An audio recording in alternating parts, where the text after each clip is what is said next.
Welcome to the Marshall Pruett Podcast, presented by Cooper Tires. We're going to do something a little bit different this week, shake up the format. Since our man Robin Miller, our guest, Robin is a little bit preoccupied when I expected for us to get going. So I figured, you know what? Why don't I go ahead and knock out some questions were sent in that are specific for our man Miller and some for me. So knowing that Robin has probably 45 minutes, maybe an hour to spend, I wouldn't anticipate getting to all of them if the two of us were doing them together. So I'm going to kick off with that here in just a second. Also going to mention something kind of fun. I've been wanting to do this for a while. Have had a number of you ask if and when I would, so I appreciate that. My friends at Road America, site of this weekend's Verizon IndyCar Series event, reached out probably, a couple weeks ago and said, hey, if we found a window, would you be open to hosting a Marshall Pruett Podcast live event, kind of in the format of your Week in IndyCar episode that you're listening to right now, where we have a guest. In this case, it's going to be 3 guests, and it's primarily going to be you, those in attendance, asking questions. So we've lined up Joseph Newgarden, your reigning Verizon IndyCar Series champion from Team Penske, Tony Kanaan, someone who I've known for a long, long time, your 2004 IndyCar champion and 2013 Indy 500 winner, and a longtime friend and regular guest of the podcast, Chip Ganassi Racing Managing Director Mike Hull. So we've got Joseph bringing the kind of new age, young gun angle plus a champ. We've got Tony representing the old Lions, trying to keep the kids from taking over. And we also have Mike bringing in race strategy and some of the more technical and procedural sides of what we do. So hopefully between the 2 generations of champions plus Mike being in there for those of you who can join us Saturday starting at about 5:35 in Victory Lane, should be fun. And I've also put together some little giveaway sticker packs using up all of the Ziploc bags we had in the house last night. Actually had to use some of the ones themed with the movie Frozen, so I apologize to those of you who were expecting something either manly or motor racing and testosterone, and instead you get little Iceman or Frozen characters and whatnot. But hey, that's how we roll. Let's see, what else can I tell you before we jump into questions? Our friends at TorontoMotorsports.com. The ones who have been super awesome for most of this year to give away a free either T-shirt of the Marshall Pruett Podcast or mug to whomever asks my favorite question each week. You can go ahead and check out TorontoMotorsports.com. And when it comes to shipping to the United States of America, as Derek Koska, the owner, was telling me yesterday, despite any of the confusion that it might be crazy amounts of money, which the website maybe once alluded to, it's about $5 to have a T-shirt. If you want to buy a T-shirt, have that mailed at least out to me to California, so that's not a whole bunch. And if you want to order some of the stickers, whether it's little stickers of me or Hinch or Robert Wickens or Will Power, all the various tunes that he's done with the great artist Roger Warwick. He said shipping or mailing those stickers is about $1.50. So I guess the underlying tone is, despite a little bit of miscommunication the site generated, you can actually order from our friends north of the border in Canada, and the shipping rates are really, really friendly. All right, so got a little bit of time till Miller calls in. I did file a rather comprehensive silly season story about, hour or 2 ago with Racer Magazine. It is late afternoon here on Wednesday. Not 100% sure if that has gone up yet or if that will be a Thursday thing, but when we get Miller on the line, find out if he wants to talk about some of that. But until then, got the seat tilted back, got my cat Rosie on the right side here looking at me like I am going to be a good meal. And let's jump in. Chris G, you kick us off here with our very first question posed on Facebook. He said, Robin, how would you answer question number 50 on my Who the Hell Are You podcast? Well, Chris, funny you should ask. I am still trying to figure out exactly what I'm going to do. I know I will be doing a second season of that with a dozen plus drivers and personalities. Haven't decided whether I'm just going to go with the same 50 questions posed to a new crew, or if I'll blend in some of the 45 new questions I've written. Some are good, I'm not so sure on the others. But nonetheless, I haven't come up with a better closer than number 50, which is if you were sentenced to death by consumption and had to pick either fellatio, pleasure of the mouth performed on you, whether you're a man or woman, or cheeseburger, which would you choose? I gotta have Miller as part of this second season. So rather than get him to answer it here, I'm just going to hold that and make sure that my man Miller is part of the new Season 2 crew. All right, let's see. Cody Warner, without having all the engineering information available for you guys, do you believe the additional components on the front wing for the Speedway kit at Pocono will stop the seemingly horrendous understeer in traffic? Love the show. As soon as there are t-shirts available, I'll be buying one and rocking on my college campus. Gotta spread the word. Well, Cody, thank you. You rock, my man. As I maybe didn't allude to enough with my friends at TorontoMotorsports.com, they have enough of the first batch of t-shirts that they ran in both size large and extra large that I think they would happily sell you one and at a fairly inexpensive rate, and then also ship it for not a whole lot. So Cody, you might check out TorontoMotorsports.com on the t-shirt side. As for will the add-on bits to the front wing that I wrote about on Monday for Pocono be enough to drastically alter things? I don't believe so. The number that has been suggested increase in front downforce is 2 to 3%. That's not massive, obviously. One of the big problems that we saw, though, guys, was at Indianapolis, in the fairly strict aero rules that they did have, you not only were limited on how much rear wing you could run, but there was also a bit of a practical limitation of how much front wing you could dial in. There was no rule on what the wing angle had to be up front, but you crank in a ton and then shift the balance too far forward and the thing is spinning on you, or you wind too much out and the thing is understeering. So based on what you could do at the back of the car, it kind of set where you were going to position the front wing angle. What I like here is they've at least said, okay, we're going to try and give you a little bit more front downforce. What will be interesting to find out as we get closer to Phoenix is if they will allow more rear wing angle there, what they will do on that front, and if they do allow more front downforce, I would think they would also allow teams to balance that with more rear downforce. So we'll find out. I don't, though, Cody, believe that we're going to see a holy cow, dire aero wash, understeer in traffic is gone, and everyone's running 5 wide. I don't think we're going to have that, but hopefully we aren't burning off front tires at the same rate, and maybe, just maybe, drivers can run a little bit closer when they get into the corners to hopefully power out and take advantage of those who are struggling a little bit more than they were able to at Indy. The other thing that I wrote too, Cody, was IndyCar, I believe, is looking at this Pocono package as something that, if it works and if they like it and the feedback is correct, it could be what we will have next year for the Speedway. So, anyways, a little bit of a test balloon there. We will find out.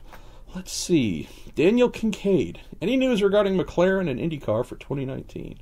I'm going to save that one and that general topic, Daniel, because there's a ton of questions that have come in on this front, as there should be, because it's been written about a lot in the last week or two. We obviously had Michael in Canada for the Canadian Grand Prix, meeting with Zach Brown and the McLaren team.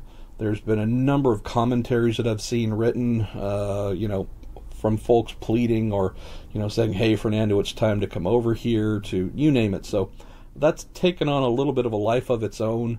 And yeah, I'm going to wait till we get Robin, because there's a lot more we can talk about here, a lot that is in my silly season piece, but that is more fun for me and RM to chop up and play with. All right, Steve Kowalczyk, you're up next. When the Champ Car Series shut down, what happened to all the cars and engines? He says, I always wonder why more aspiring promoters don't try and buy up all the cars from a defunct one-make series rather than develop their own platform? Great question, Steve. We had Ben Johnston. Is there a T in there? I'm forgetting. Johnston, who's tried to start the Green Prix series, a hybrid-ish based, eco-friendly kind of thing. Right after Champ Car folded, he bought up not all the cars, but a large chunk of the cars. Did not have the engines. All of those beautiful, glorious Cosworth engines went back to Cosworth. Kevin Kalkoven still has them, and but those the cars in the former care of Ben Johnston went up to auction. What was it? Maybe 2 years ago. Another listener here, Buddy Campbell, told me about them when that happened, and I think we did a little story about it. But yeah, a lot of those cars went to auction, and otherwise KV Racing, the team that Kalkoven formerly owned, they restored a couple. I know Jimmy Vasser and Sebastian Bourdais tested some. So yeah, I'm with you. I'm not saying IndyCar, the current IndyCar series, needs to go back in time with the Panos chassis, because I'm never a big fan of, hey, our future solution is going back 10, 12 years. But I'll tell you, if someone did say, hey, let's go buy up 15 or 20 of those and let's put on a series, at least on looks and sound alone, I think you might have a winner there. If there was real money behind it. I also know that there are so many drivers in today's series who would certainly love to be in them. Did that piece, that little documentary with my film partner Travis Long, going into Long Beach about the 10-year anniversary of the final Champ Car race, and it was just fun to listen to Oriol Servia, Paul Tracy, Jimmy Vasser, Will Power, all essentially say that 2007 Panos with the Cosworth is my favorite race car, period, to drive. Just pure glory. So yeah, you know what, Steve? The world needs more super wealthy people who just read things on the internet and act on it. So more fingers crossed here. Mark Hamilton. We've covered this a couple times. I mean, I'll go through it very quickly again here because I realize not everybody listens to every episode. What's the story with Lena Gade? I thought she got good results on street and road course races, but needed time and experience on ovals, which is no big surprise. So why would that be a deal breaker? And couldn't Schmidt-Peterson Motorsports just hire another oval specialist to help her for the season? They hired another engineer anyways. 2 salaries for half the season is too much. I don't think so. What gives? Well, a couple things here, Mark, and I don't know if I mentioned this part, but it's widely known within the paddock for sure, and that was Lena was hired by SPM's general manager Piers Phillips. 2 of them used to work together, good friends, good pals, and so this was a relationship, working relationship that goes way back, family friends with Piers and his wife. This is something where there was a definite understanding that there would be an oval gap in Lena's experience, same as I mentioned before that Ed Carpenter Racing understood last year when they hired Lena's former Audi Sport prototype colleague Justin Taylor, who'd never even seen an oval, never even been on one. So the 2 of them had to go through similar growth arcs. Interesting that the only place you might say where Justin and J.R. Hildebrand really excelled last year was on ovals. And so you have an engineer who's never seen them working with a team that's been pretty good on them, and engineer who's obviously in a learning mode from those other engineers in the team who know the discipline, and together, and with a very good driver in Hildebrand on ovals, they were very effective. That's where JR's best performances came from. Interesting that here we have Lena, again, from the same exact team, same exact lack of oval experience, moving to SPM. Very good team, totally revamped, brought in Todd Malloy as technical director, one where we know Hinch is darn good on ovals, Indy 500 pole sitter, etc. And that didn't really happen. Lots of engineering support, so I would just say not taking sides here, because there's no side for me to take. I mean, it's just me seeing what I saw and sharing what I've heard and been told from a lot of sources. And it's that there was enough of a difference in what was expected from their new hire and what they actually received to make them question as to whether it would be smart to just end the experiment sooner than later. Other thing that I've mentioned a number of times, I don't have an answer to the question. I've asked the team and was given a polite no comment on the timing of why she was fired right after the team failed to qualify with Hinch's car for the Indy 500.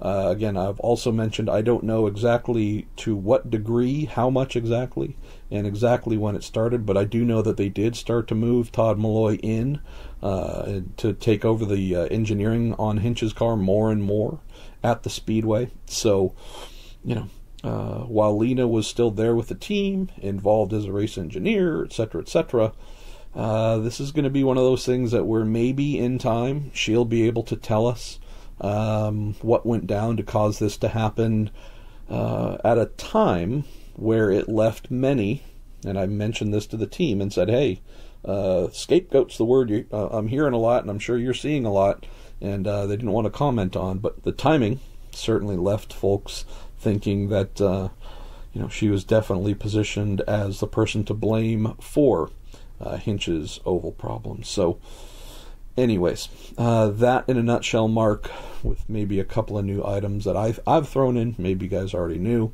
That's kind of what I know, and maybe, hopefully, this topic, not that you guys are asking the topic, but the topic of what happened with Lena will soon transition into, oh, cool, she's got a new opportunity with ... She was in France last weekend as part of the Radio Le Mans commentary team, and I know that her input there on the radio was well received by a number of people. We've written about the fact that Rahal Letterman Lanigan Racing, RLLR, has inquired about her, had one meeting with her. Bobby Rahal told me, look, we sat down, let's get to know each other type thing, not a how much money do you want and when will you start kind of thing. I don't know if there's been any development there. Try and catch up with Bob this weekend and see if that has taken place.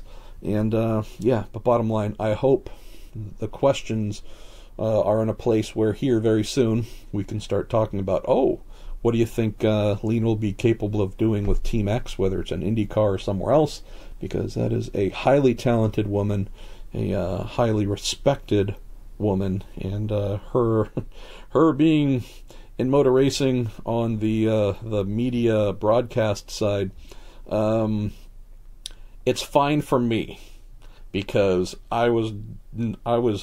if I was ever a tenth as good as Lena, that would be an accomplishment. For an old engineering hack like me doing what I do, perfectly fine. Someone of Lena's talent and capabilities, I really don't want her on this side, because it's an absolute waste of talent on the team side. So let's see. Let's move down here to a couple more questions.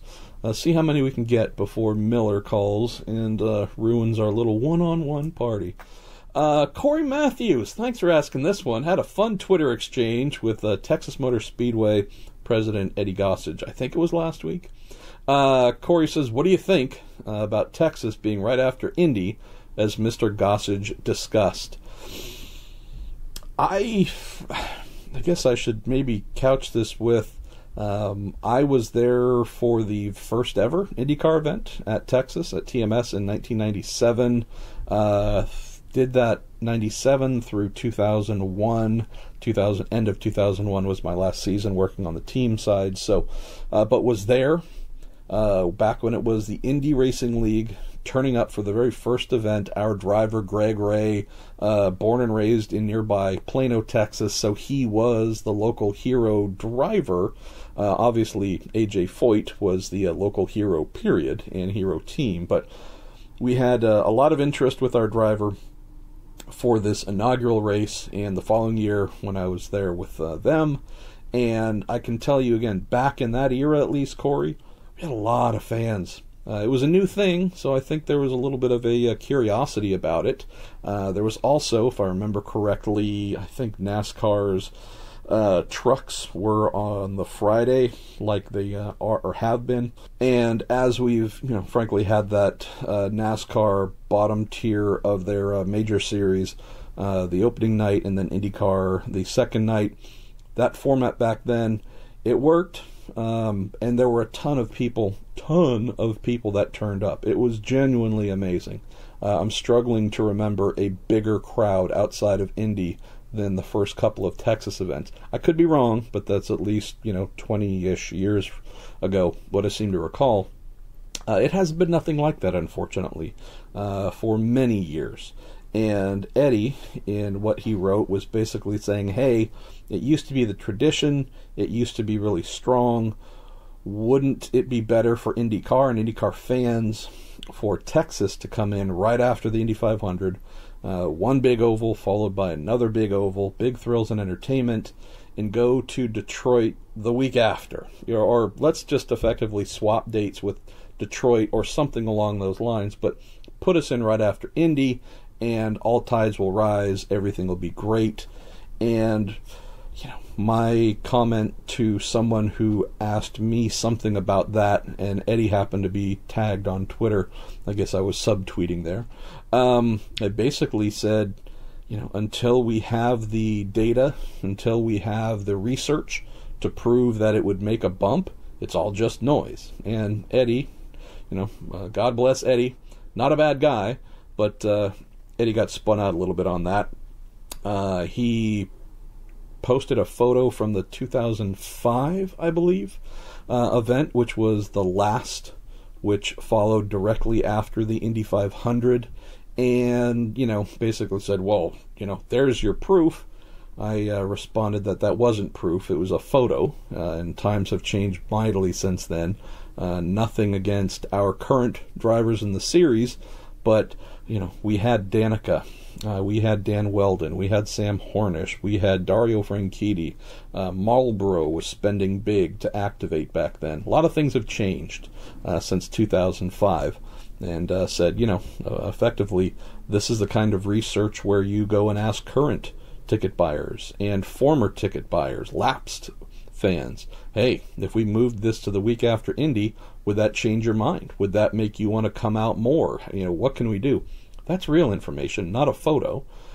Someone then, I believe, I don't know if it might have been on Facebook, posted a photo of, I believe it was 2006, of the event where Texas stopped being the one directly following the Indy 500, and the crowd looked pretty darn similar to 2005. So Eddie, again, responded to that and got grumpy and whatever, but that's fine. That doesn't really matter to me. To your point, though, Corey, I don't care where Texas, Detroit, or any other event happens to fall, or if it happens to fall right after Indy. The only thing that matters to me is whatever comes after Indy, which is our biggest race, the one where we look the most impressive, just wow, incredible how many people turn up. We talk about that. What you can't afford to do is then follow that up the next weekend with a crowd that looks like people forgot a race was happening. And unfortunately, 2 weeks after Indy, which is where Texas has fallen, that's what it's looked like. Detroit is obviously a bit of a weird thing where obviously there's huge value in the Motown angle for GM and for IMSA with many of its manufacturers that participate during the Saturday sports car race. But you also realize that it isn't a place where you can see a lot of fans. It's maybe more of a corporate-minded event, meaning big companies buy suites and little hospitality things, and that's where numbers are generated. The handful of grandstands that they have tend to be, looking okay, fairly well packed, not claiming full by any stretch, but at least if you're just watching the race on TV, it's not a place that has grandstands lining the entire event, and therefore tons of empty grandstands. If it did, it would look like a barren wasteland. But again, if we're talking about Texas, it's looked embarrassing with how few people have turned up. I love the place. I genuinely do. So my comments that seem to rankle Eddie a bit has nothing to do with, personal opinions of the track. Love it. Been there forever. But if Texas or any other event, to me, wants that right after Indy slot, at least do some research and bring it to the series to say, aha, here's an additional 5,000 people or 10,000. I don't know what the number is, but they've told us, if you move it, we will turn up. Something. Just putting up a photo from 2005 or saying you should change it for tradition, or, show the series something. And since they are relatively reasonably minded people these days, I'm guessing they would listen.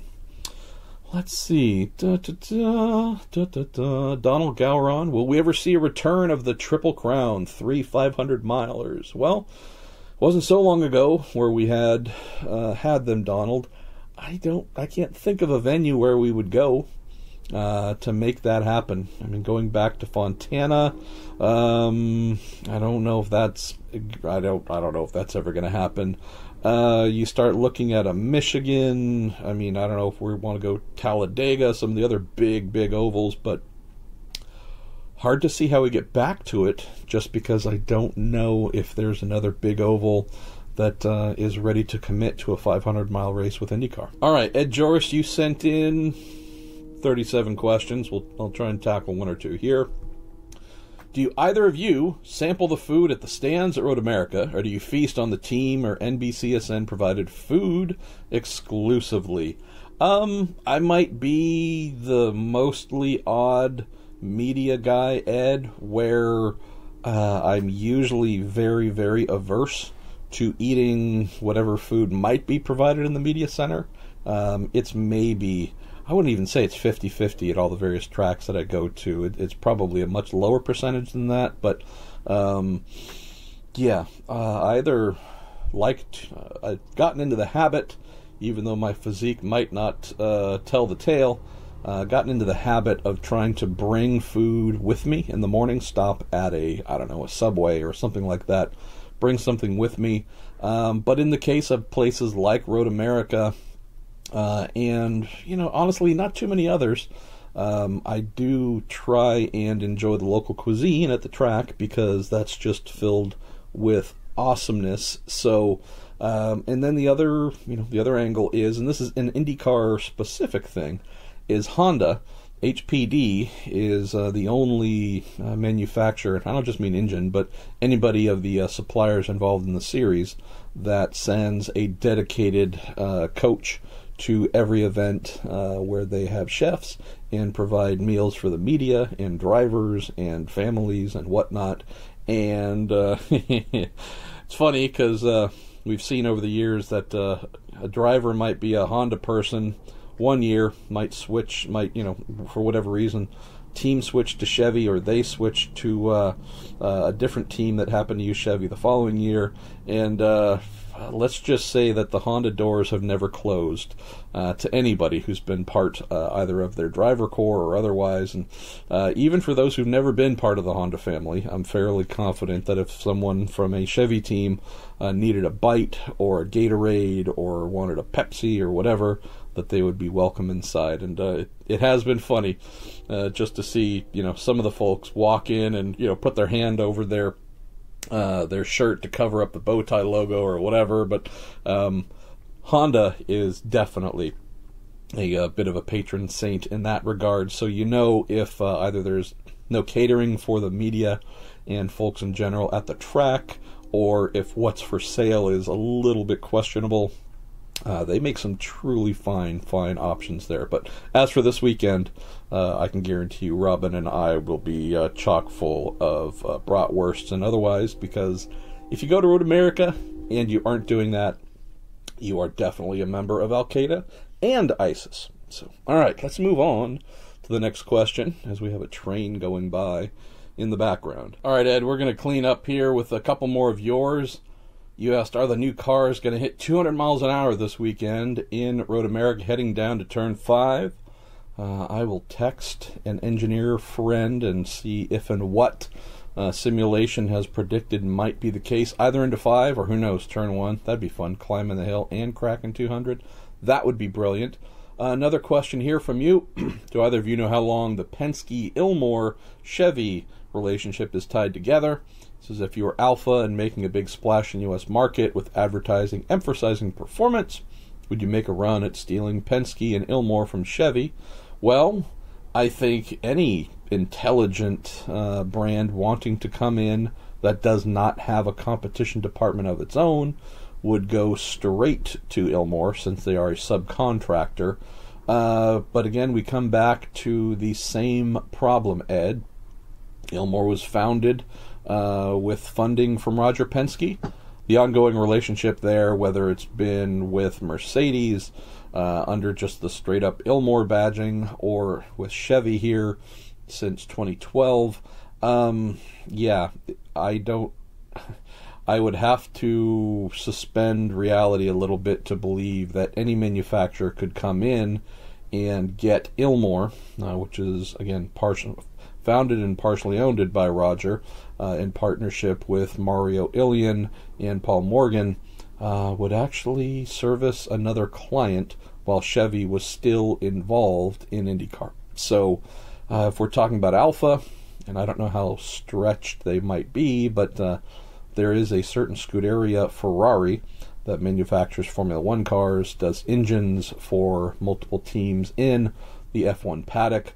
It's more on the GT side, but Ferrari has subcontracted to Michelato, another engineering firm, with a lot of its production-based race cars. And so, again, I don't know if their expertise is fully in creating, 100% bespoke engines and then supporting it, but that would be another option there. But it's not as if under the Fiat Chrysler banner there aren't existing competition houses for them to rely on. So really hard to see how they would try and go elsewhere first. And even if they did, I am positive they would probably get pointed to a Cosworth after knocking on the Ilmor door and nobody answering. All right. Lots more questions, but I'm going to hold those, and I'm going to force Miller to help me to answer the rest. And so far, I've just concentrated on Facebook, but we're going to knock out the remainder there and then switch over to Twitter and get to those after he and I delve into whatever the heck we're about to delve into in just a moment. Well, we've got Robin Miller, boys and girls, who is calling in from the Bluetooth in his car because he canceled. You canceled your home phone service after 44 years, and but that wasn't the only thing you told me you canceled, right? I canceled Eddie Apple Star after 44 years because they wanted $75 a month for that rag, and I said, nope, I'll pay 99 cents a week and read it online. I'm so proud. We got you on the interwebs, Robin. I feel like my work is done here. Time to head into Your work is done here, Marshall. When you realize that I told you that I think the Bluetooth is a better connection and it doesn't cut out all the time like my cell phone does, and you knew that I paid attention. Well, yeah, so hopefully we'll have fewer folks who, rightfully have complained in the past about that connection. So, all right, well, I just did, whatever amount of time of Q&A that I knew I could knock out on my own, because you're actually driving in your car doing this, and I don't want to cause you to crash or run out of gas while doing laps. I can multitask, brother. I can talk and drive. It's easy. I lied. There's some of us who would like you to crash, but that's okay. All right, so I whatever it was, week or two ago, wrote my little, not quite at the halfway point thoughts and whatever, but mentioned that the thing I was truly looking forward to is your annual Midseason report cards, because that's where we start to have a little bit of fun, but you also get some nasty grams from team owners and drivers, and we're not even at Road America yet, where they can really give you the stink eye. But let's start off with that, Robin. You hand out your grades based on the first half of the season of how you think a team has done, and the important thing, the takeaway here, is it's not so much individual grades. One driver could be kicking butt in a team, but if the other one isn't, you're going to average them together and or look at what the team is doing and kind of, hand out your report cards based on that aggregate. Which report card grades, with a couple of days to think about it, do you think you got right? And I'm just mentioning here, you gave an A to Dallara, which I think is mostly IndyCar, but Dallara on the Universal Aero Kit. You gave a B+ to Andretti Autosport, a B, flat B to Chip Ganassi Racing and Team Penske, a B- to Dale Coyne Racing, a C to Ed Carpenter, AJ Foyt, Rahal Letterman Lanigan, Carlin, and Schmidt-Peterson. You gave a C- to Harding Racing, and then you also threw in mentions of the part-timers, Juncos Racing and Meyer Shank. So with a day or two to think about your grades, would you change any? And have you gotten any heat for any? No heat, because everybody says I'm a pussy now. It's way too nice. And I said, well, you hit it on the. It's so hard. It's hard to. It might even be. Maybe it's better if you just do the report card and it's just the drivers and they get the grades and not the teams. But then that's not really fair either, because if you look at it, Schmidt-Peterson's a good example. I mean, Robert Wickens, with a little bit of luck, to be first, second, or third in the point standing. But it's a little bit of luck and have 2 victories. So why are they a C? Well, they missed the Indy 500. I mean, that's an automatic F. So you took away points for that one, you're telling us. Yeah. So I don't know, but I think, should Ed Carpenter be a C+ because he won the pole at Indy, led the most laps, and drove a hell of a race? I mean, that individual performance was worthy of an A or a B probably, but their team hasn't really. Jordan King had some flashes of brilliance. Spencer had a good month of May, but they still don't have the results. So, I think Rahal Letterman, Graham sticks in the point, and he does a good job of moving up every race, and he doesn't qualify very on the ovals, but should they be a C+ or a B- because he's hanging in there at 6th place? Well, probably, but he's got a teammate for the first time, so that was supposed to elevate him, and Takuma's not he hasn't done much yet, so that's kind of been kind of a disappointment for them, so maybe that's all they're worth. It's really hard to, then somebody says, well, Penske's won 4 races. Well, yeah, Capaccio finally got his first podium, and Will's crashed a couple, 3 times. Joseph had to hit his butt in the last 4 or 5 races. Your story with him yesterday. He'll snap out of it. I don't doubt that a bit, but they haven't been brilliant by any means. And Ganassi, Dixon's leading the points after he doesn't lead a lap until June, and now he's the point leader, and you're thinking, well, are they worthy of an A? No, not really. Ed Jones has had a couple of nice runs, but he threw away a podium. Nobody's really, I want your opinion, I don't think anybody's really deserving of a really high grade yet, because it's been such mixed results. Yeah, and that's, you nailed I think the general feeling that a lot of fans have, myself included, that, this so far has been the season where we're waiting for someone to step up and say, it's mine, I'm going to get it. We had Newgarden there to open, right? Early part of the season, yep. Newgarden kind of made that statement. Wickens as well was saying, all right, I'm going to go get it. He might not, again, as you mentioned, could have a couple of wins by now. Bourdais, obviously, he has been his usual consistent self in a small team, so Seb's been had a win or bust type year where, if he isn't in the top 5 or so, he's 23rd or whatever it is. So, but he's holding on 9th in points. Power has been the epitome of everything you mentioned, right? 3 finishes at or near 20th place, pair of wins, couple other podiums, just all over the place. Funnily enough, the one guy, when you just look at the numbers, or I shouldn't say the two drivers, probably the ones that we've only complimented one, and that's Alexander Rossi, all season long. There's only one driver, except for that, the error that he made the second Detroit race. It's really, really kind of hard to point at much he has done wrong all year long inside the car. The team, with our boy Jeremy Millis, man, Robin, he has been hitting the setup just crazy just about everywhere they go. And you look at Rossi, he's got, 1, 2, 3, 4, 5 podiums the first half of the season. Dixon's the only other one, Robin, who, has had a similar, mostly consistent year. And it's funny, actually, you look at Dix, and everything you mentioned about hadn't led a lap until, we got into June here. His 11th place at Long Beach is his worst finish by far. Every other race, he's been inside the top 6, plus he's won a pair of them. So, if anything, he almost snuck up on us while we were celebrating Rossi being, the real animal. So, and then, funnily enough, they're 1-2 in the points. But we kept saying, Dixon's fourth in the points at Indy, and he hadn't let a lap get. My God, what's going to happen? And, for him and Bourdais, they would have going to finish second and third at Long Beach for that yellow. They were certainly on pace to be on the podium. So, but if you had to, if we were going to grade the drivers so far, 3 drivers that would get an A would be Rossi, Wickens, and Dixon. Yeah. They'd all get an A. There's hands down, that's pretty clear cut.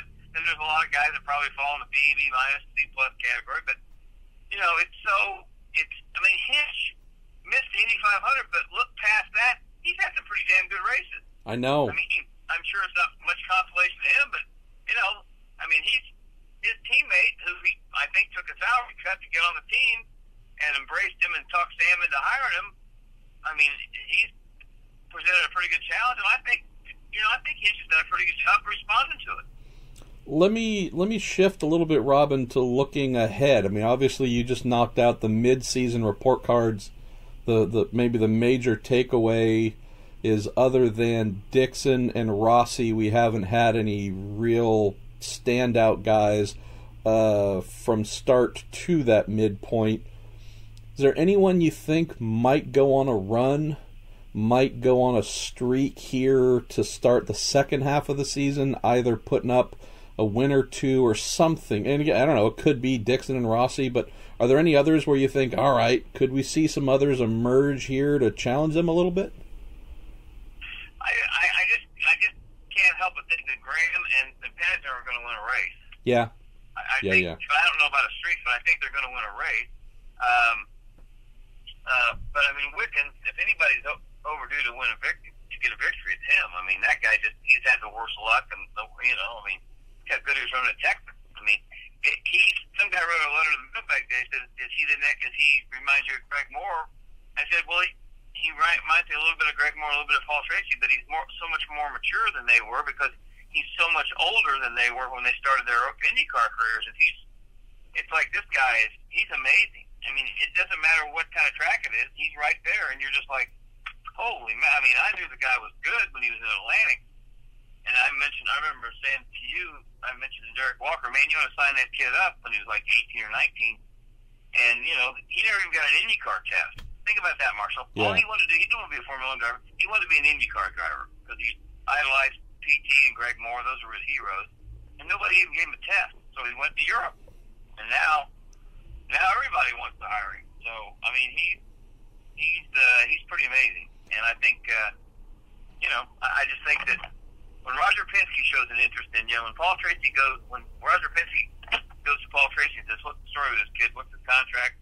What do you know about him? Well, Paul Tracy's known him since he was 8 or 9, I think. So, the captain, I'm not giving anything away. Your story ought to be up by now about it, like in your silly season story on Racer today. Will this be today or tonight? When will this be? I'm not sure, so I'm not sure how much we should talk about or not. I'm going to put this up today. Well, I don't know if read Marshall Pruitt's silly season story, whatever day it comes up, because it's got some nuggets in there that are going to shock a few people. Well, we'll see. How's this? I'm confident, absolutely confident, Robin, that either at the end of the season or in the next year or two, when Wickens has multiple wins under his belt and is either vying for a championship or has become a champion, you're going to hear him speak heavily about, and probably see a lot of us write about, the invaluable time he spent driving for Mercedes in sports cars, not Indy cars, but 5 years spent within the DTM driving as part of the Mercedes factory. And that in and of itself is the reason why the guy who showed up as a rookie is so absolutely incredible. Talent-wise, I can't tell you yet if I think he has more than Greg did. I mean, I watched Greg from when he was a kid out here in the West Coast in the, I guess what was then the Western version of the U.S. Formula Ford 2000 series, then was competing against him in Indy Lights, rival teams, and then watched him go into IndyCar, etc. And I've seen that kid do things where you go, all right, whatever is the maximum amount of talent, this kid's playing with more than the rest. And Greg was also, because he was moving, up these ladders, there was also a lot of learning on the job. And that learning on the job usually involves, when you're at a younger age, making quite a few mistakes. Wickens has had the opportunity to be incredibly good, go up a ladder system in Europe, win a championship there, and then move over to a factory team where he, got to learn and make more mistakes out of the open wheel spotlight, but really got that hardcore philosophical approach, mental approach, physical training, strategy, you name it. His time in the DTM turned him into a professional at the level that I don't know if we've really seen in the modern era step into IndyCar.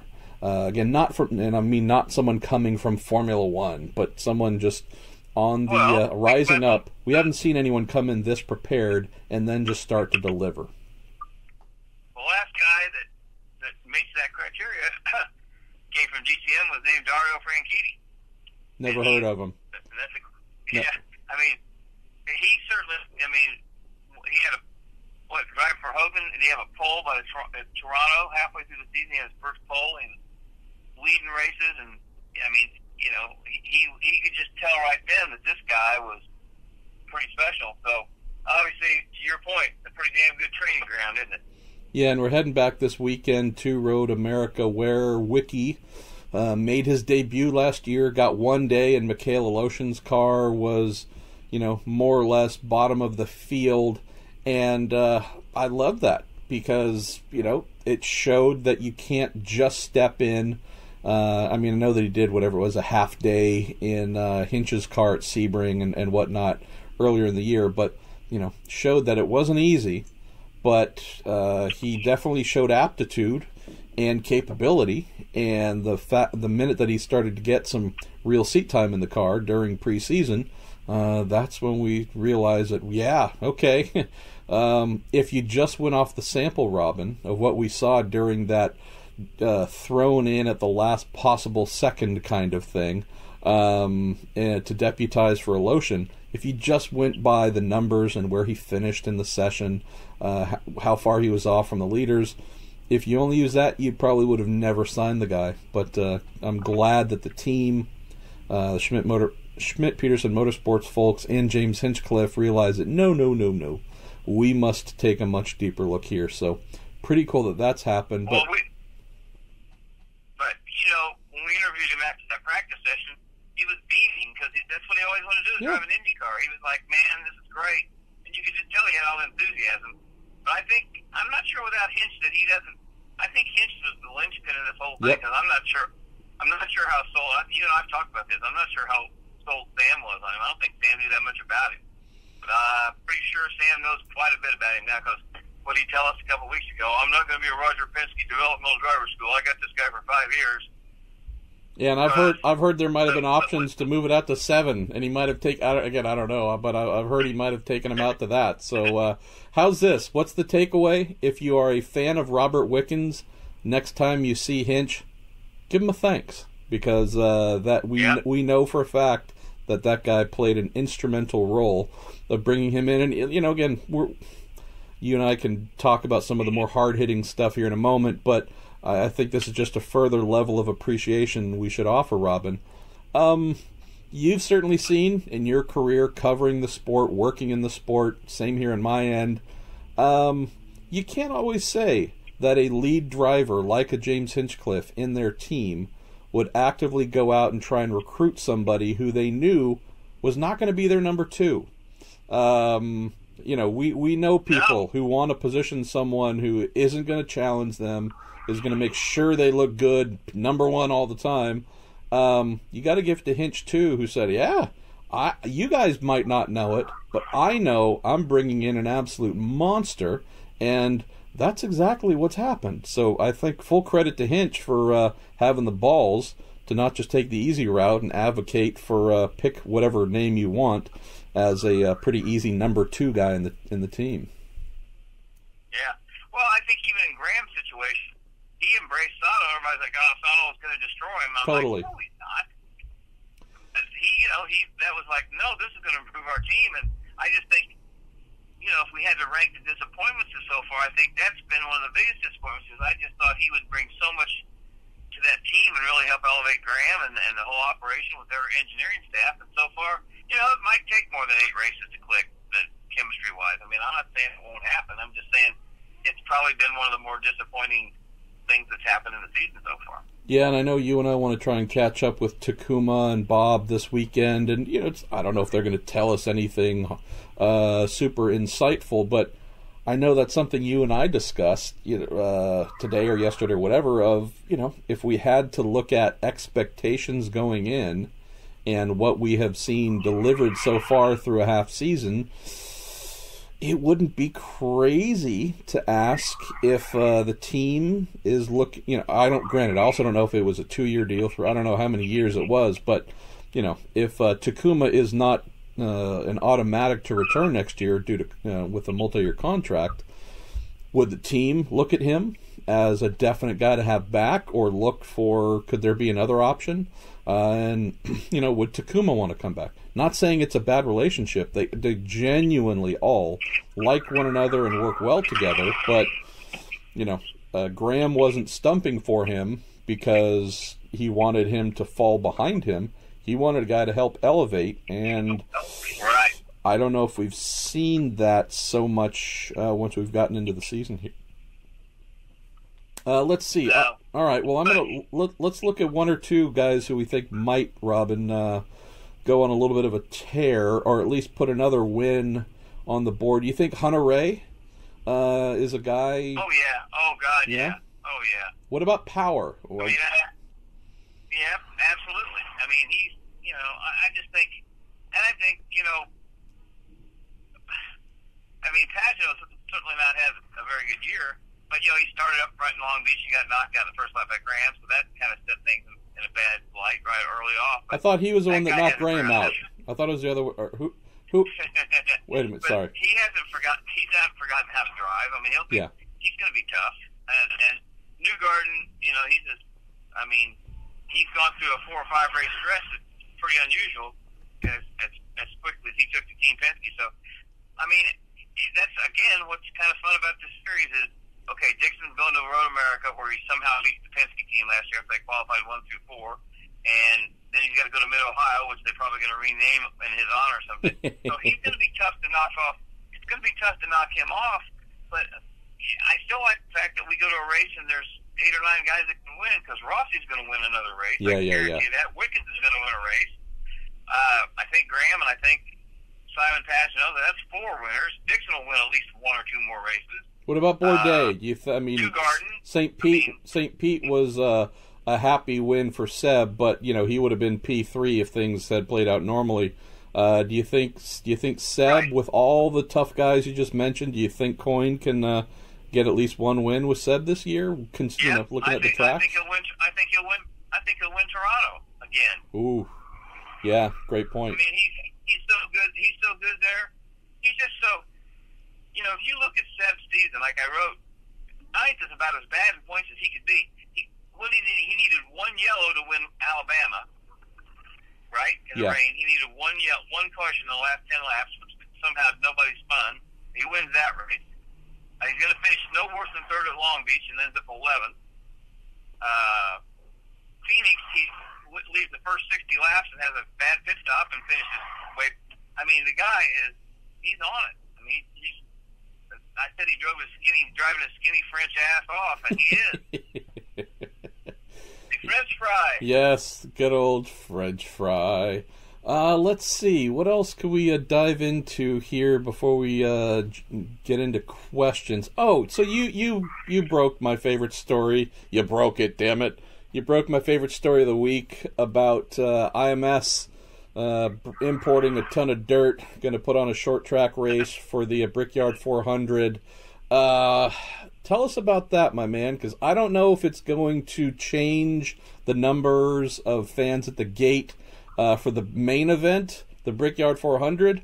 But I'm also, they're only putting up grandstands for 5,000 people for the dirt race. But right. I'm also thinking we might need to refer to the events that weekend in A main, B main, and C main, because at least in the hearts, I think that short track race is going to be the A main, and everything else that NASCAR is putting on, well, you can pick the letter, but I don't think it's going to be the most loved event there for sure. Here's the thing that's interesting. So I had lunch with Miles a couple weeks ago, and he did a kind of an overview of 2019, what he's thinking about schedule-wise, and blah, blah, blah. So during the course of it, he said, we're thinking about having a dirt track put in for the Brickyard weekend. I said, well, that might be interesting. I said, especially if you can get Kyle Larson and Tony Stewart and Dale Earnhardt Jr. and Will Power. Let's get all the, well, he goes, well, I mean, obviously that would, but I said, well, we're bringing 5,000 seats. So I texted Stewart yesterday. I said, hey, fat boy, can you still fit in the midget? I won't tell you what his response was, but he's like, yeah, but I can't. I said, Rusty, he's good to put you to, because I can't drive a Toyota, Miller. I'm a Ford guy. So I said, well, you can drive an Essenger. He goes, well, maybe. So I think Stewart's interested. So I sent Penske and Cindric a text messages. I haven't got a response yet. I said, hey, I sent him my story. I said, how about letting Will or Joseph or Simon, race in this? And I didn't hear from him. So I sent Marco and Graham and Gabby Chavez an email and sent the story to them and said, hey, would you guys be interested in this? And Marco's like, absolutely. And I haven't heard from Graham, and Gabby, who drove a midget at the speedrome a couple years ago, said, hell yes, I'd love to do it. I'd love to drive on the dirt. So if we could get Will Power arrive or Marco Andretti, if you could get a couple Indy 500 drivers, look, there's going to be 35 pretty damn good midget racers there. And they're not going to make the A main, but they could just going out there and trying it would earn them a lot of respect and a lot of new fans. And Marco hot-lapped the TQ last year at Atlantic City, so I think he kind of got a little bit of a taste about what a short track car would, how much fun it would be. And I know Newgarden, I had him set up to run with Brian Clausen at the Chili Bowl a few years ago, and he was gung-ho when he was driving for Sarah because he wanted to try it. And Will Power grew up on the dirt, Marshall, so if we could get a couple Indy 500 guys in there to go with Kyle Larson, and if Stewart runs, they might have to bring in 5,000 more bleachers. I mean, they might have 10,000 people because it would be a hell of a little show. I just hope they got the guys from Kokomo prepping the track, and they got enough good clay because they don't have light. And Pancho Carter said at lunch today, why don't we bring in some loose go lighting and have a night race? And I'm going to send Miles an email tonight and say, hey, that's a damn good idea. Yeah. You can have a a Thursday night race. And I know that my boss at NBC, Rich O'Connor, Terry Linger's a huge open wheel guy, and Rich likes it. And I said, man, maybe we'd show this race on NBC, and I think they're going to explore the possibility of it. Because Terry said, what if we got Dale Earnhardt Jr. right? I said, well, then they would have to bring in 10,000 more seats, and we'd have a hell of a TV audience. But I don't know that, because I told Marco, week 2 of practice, you guys can all have a free practice day, like on Tuesday. Just run by yourself to get comfortable. Because, you don't want to just, Brian Clausen was going to give Joseph Newgarden a day's practice at Tulsa in his midget before he ever went in. And, it's a huge step. Even though these guys go 230 miles an hour to turn one at Indy, driving a midget sideways on the dirt is a new experience. And I think Kanaan did a good job. I sent TK a note and said, hey, you want to do this? And I haven't heard from him, but he did a nice job at Eldora and Tony Stewart's stock car race. And so did Montoya, who was born to be sideways anyway, right? Well, so here's my crazy idea. So what's the problem we have in Indy Lights right now? Car count's too low, but there are a lot, there are enough cars, there must be 15 plus Indy Lights chassis. I would say like NASCAR doing a throwback with the trucks, having that dirt race. Why don't we take the nose wing and the rear wing off Indy Lights cars, probably take the floor off and try and seal that off beneath it as much as possible, bust out all the Indy Lights cars that we that are made, make about 500 horsepower, so we could turn that down, 450 I think, but why don't we try and have a separate short oval race with IndyCar, maybe even a couple Indy Lights drivers, in wingless Indy Lights cars. And I'm sure Cooper Tire has some really good treaded rubber we could put on them. I love the idea of a dedicated, side race or whatever you should call it, but a special race for IndyCar drivers to do that. And who knows, maybe we could get some interest in Indy Lights if we use those too. So one of those two options we should go forward with. You're saying do all that, Marshall, and run them on the dirt? Yes, hell yeah. We can crank up the ride height. We can crank up the ride height, take the wings off and the floor off, so we aren't big downforce. Obviously, you'd have to seal up the underside a little bit, so mud and whatever wasn't caking into everything. But if there is a will, there is a way. I'm just saying, it'd be fun to throw them into midgets or whatever. But hey, what about 15 Indy Lights cars hitting the dirt without downforce in the way? You've got good turbo engines, some treaded tires. I don't know. That sounds like it'd be a hell of a lot of fun. Well, I saw Lloyd Ruby try and qualify Mongoose at the Hoosier 100 one year, and nobody was any braver or better than Lloyd was, and it was a handful, but of course it was an Indy car with dirt tires on it basically, and they raised the car as far as they could off the ground, and that was all they had. And he tried, but the gimmick stuff like this, Marshall, you and I have been writing for racing now for a long time. We've been writing for a long time. There were in 10 hours there were 6,600 shares of that midget, that dirt car story, and I'm like, this is insane. Yeah. Our audience is IndyCar and sports car and Formula One. That's our audience. Open wheel and sports cars. That's our audience.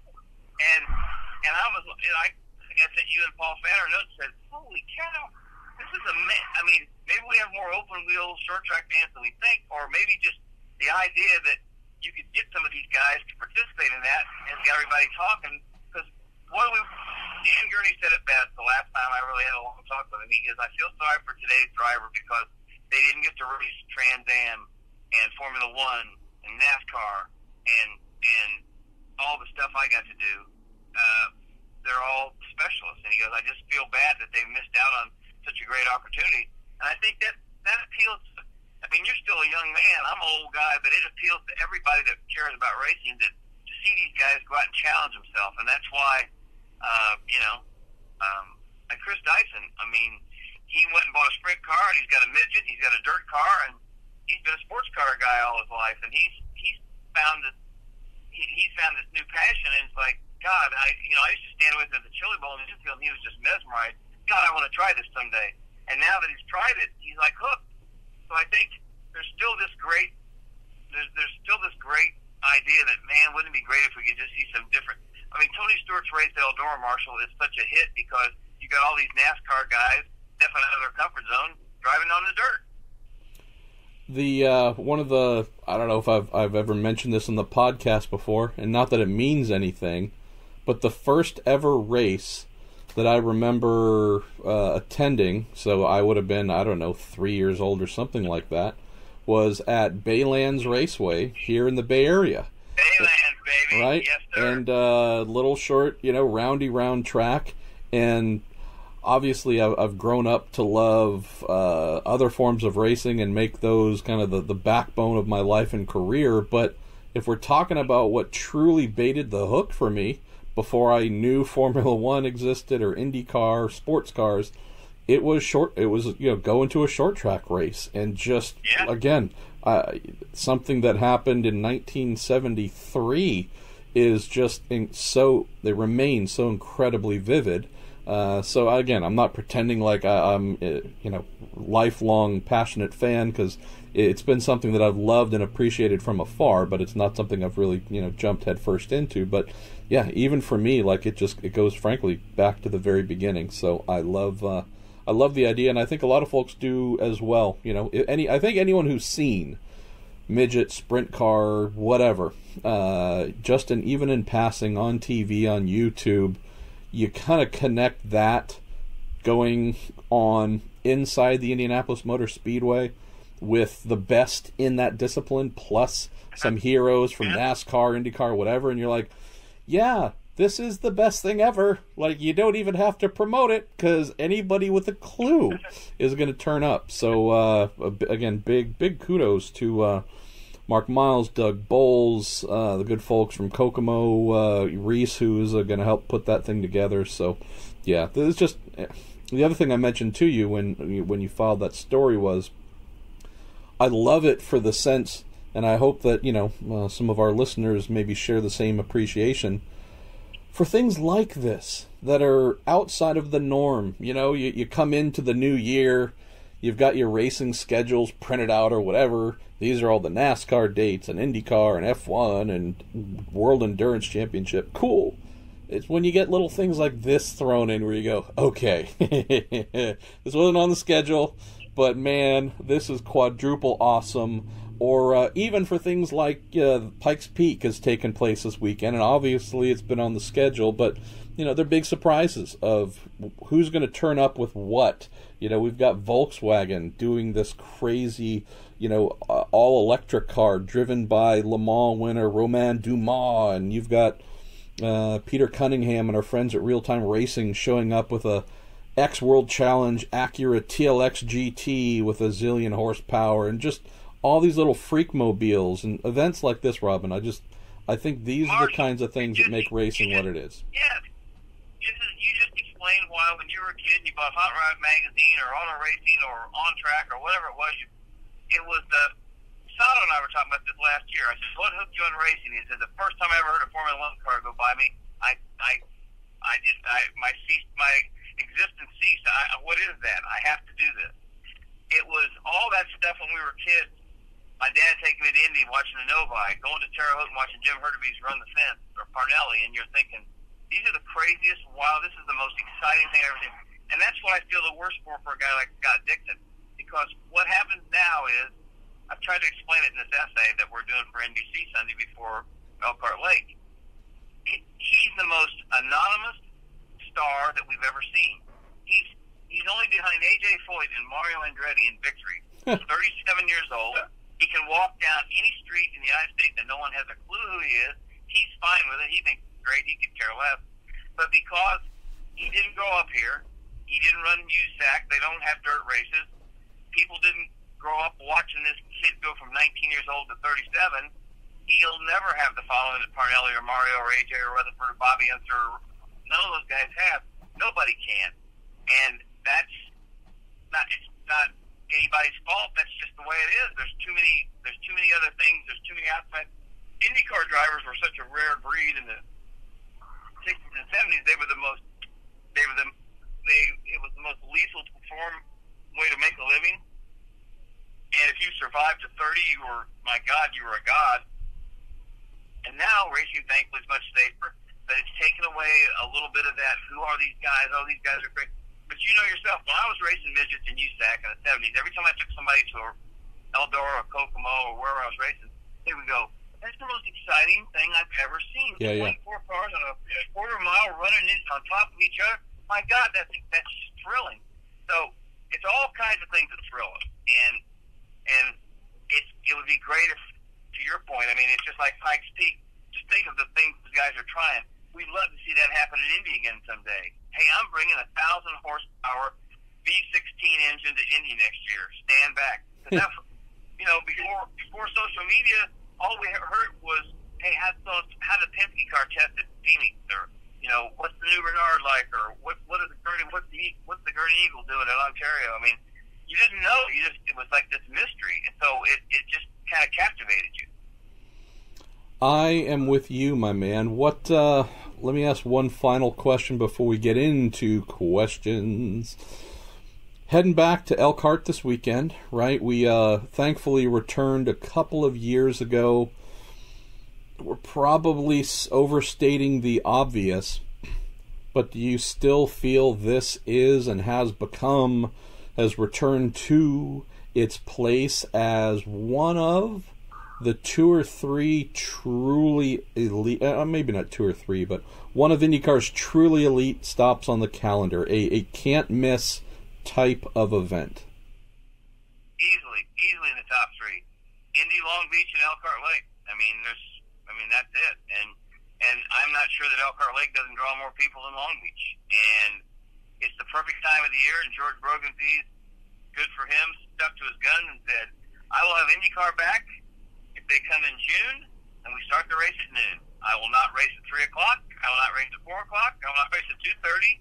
I want people to have a chance to drive from Chicago and Indianapolis and get back home. And there's a demand for us. And, buddy, it's like, how much fun do we have getting on a golf cart and, you're taking pictures and I'm just watching, but going out there and driving around in one of the great road courses in the world. And it's one of the most fun races I look forward to every year just because of the scenery. And they're going, like Graham told you the other day, going almost 200 miles an hour at the end of the straightaway. I mean, it's breathtaking. And it's IndyCar's fan base. I mean, if there's 45 or 50,000 people, those people watch the races and they have, they know who Scott Dixon is. I mean, they pay attention. So, I think it's a fabulous event, and I'm so happy it's back. Maybe we need to start advocating for a new Triple Crown. The Triple Crown of the Kettle Moraine Valley, where Elkhart is just, at least 3 stops a year there. I'm fortunate, right? I'm really fortunate, because since I cover both IndyCar and sports cars, I've already been to Mid-Ohio once this year to cover IMSA. Granted, I'm still trying to dry out from that. It rained a lot, but I still loved it. Going to go back for IndyCar. This will be our first trip to Elkhart for IndyCar, and then I'll go back in, I believe, August. I'm trying to look here on the wall. I'll go back first weekend of August for IMSA there, so I get to go twice a year. So, for some of us who are fortunate to be able to do that, it's just one of those places where... But you just named it, though. That's the perfect Triple Crown. Street race at Long Beach, road course race at Elkhart Lake, and Indy 500. That's the Triple Crown. That's why IndyCar is the most diverse series in the world. That's why the IndyCar champion is the true champion, because he's mastered 3 disciplines. And nobody else can say that. Sorry. Yeah, suckers. All right, Robin, let's jump into Q&A. Already at the beginning of the episode, when I was talking to myself, that our friends at TorontoMotorsports.com, our pal Derek, who actually kicked this whole thing off of the little caricatures and cartoons of you and I back at it was Watkins Glen last year, which was kind of awesome. Derek's been giving away either a T-shirt or a mug of the Little Marshall Pruitt podcast for folks who send in my favorite questions each week. And good Lord, I'm struggling here a little bit. I'm trying to scroll through a whole bunch of awesome questions. I know the one that That's good. That's a good thing to have, is too many questions. Well, when you have to start making questions up, that would be bad. Yeah, well, half of them are, hey, Pruitt, when are you going to go on a diet, you fat butt, and that kind of stuff. So, but rightfully so. My cat's telling me the same thing. My wife says it, so I can't really complain too much there. All right, I'm going to keep looking for it. I suck, and I have not been able to find it, but the person who asked Zach Veach to come up with his choice of who he would be in the Marvel comic book universe, and also to come up with his choice for his teammates and who they should be as well. That was my absolute favorite. So I'm going to keep looking here, and I'll hopefully name you by name. If you're listening now, before I get to that point, just send me a direct message here on Facebook. Tell me whether you want a T-shirt or a mug. I think we're down to larges and extra larges for T-shirts only. We are going to run a new batch with a new printing process that TorontoMotorsports.com says they're keen on. But anyways, if you know who you are and I suck and haven't found your name yet, just tell me what you want. Shoot me a DM and we'll get it sorted out. All right. So who's Zach Beach's character, who would he be? He chose Star-Lord, the lead character from Guardians of the Galaxy, which Chris Pratt's character, and he's about 7 feet taller than Zach. But personality-wise, little fun, little saucy, a bit of a jokey character. Zach, it ticks all those boxes, just in a slightly more compact unit. He chose Deadpool as Alexander Rossi's character. We weren't totally sure about Marco Andretti. Hunter Ray was the most boring Captain America, and I think that's Marvel. If it's DC, then I am really forgetting my comic books from when I was a kid. But anyways, I had fun with that, and honestly, Robin, the more questions like that, the better, because, when we get to bring strangeness or fun things into our little world here, then I'm a pretty happy guy. Can you put something out of your podcast that we're not going back to Fontana unless it's a night race in October, so we don't have to answer that question every week in the mailbag? We're not going back to Fontana unless it's a night race in October, and that's not going to happen. Yeah. We love Dave Evans. We love the Fontana race, but it ain't going to happen. Yeah, suckers.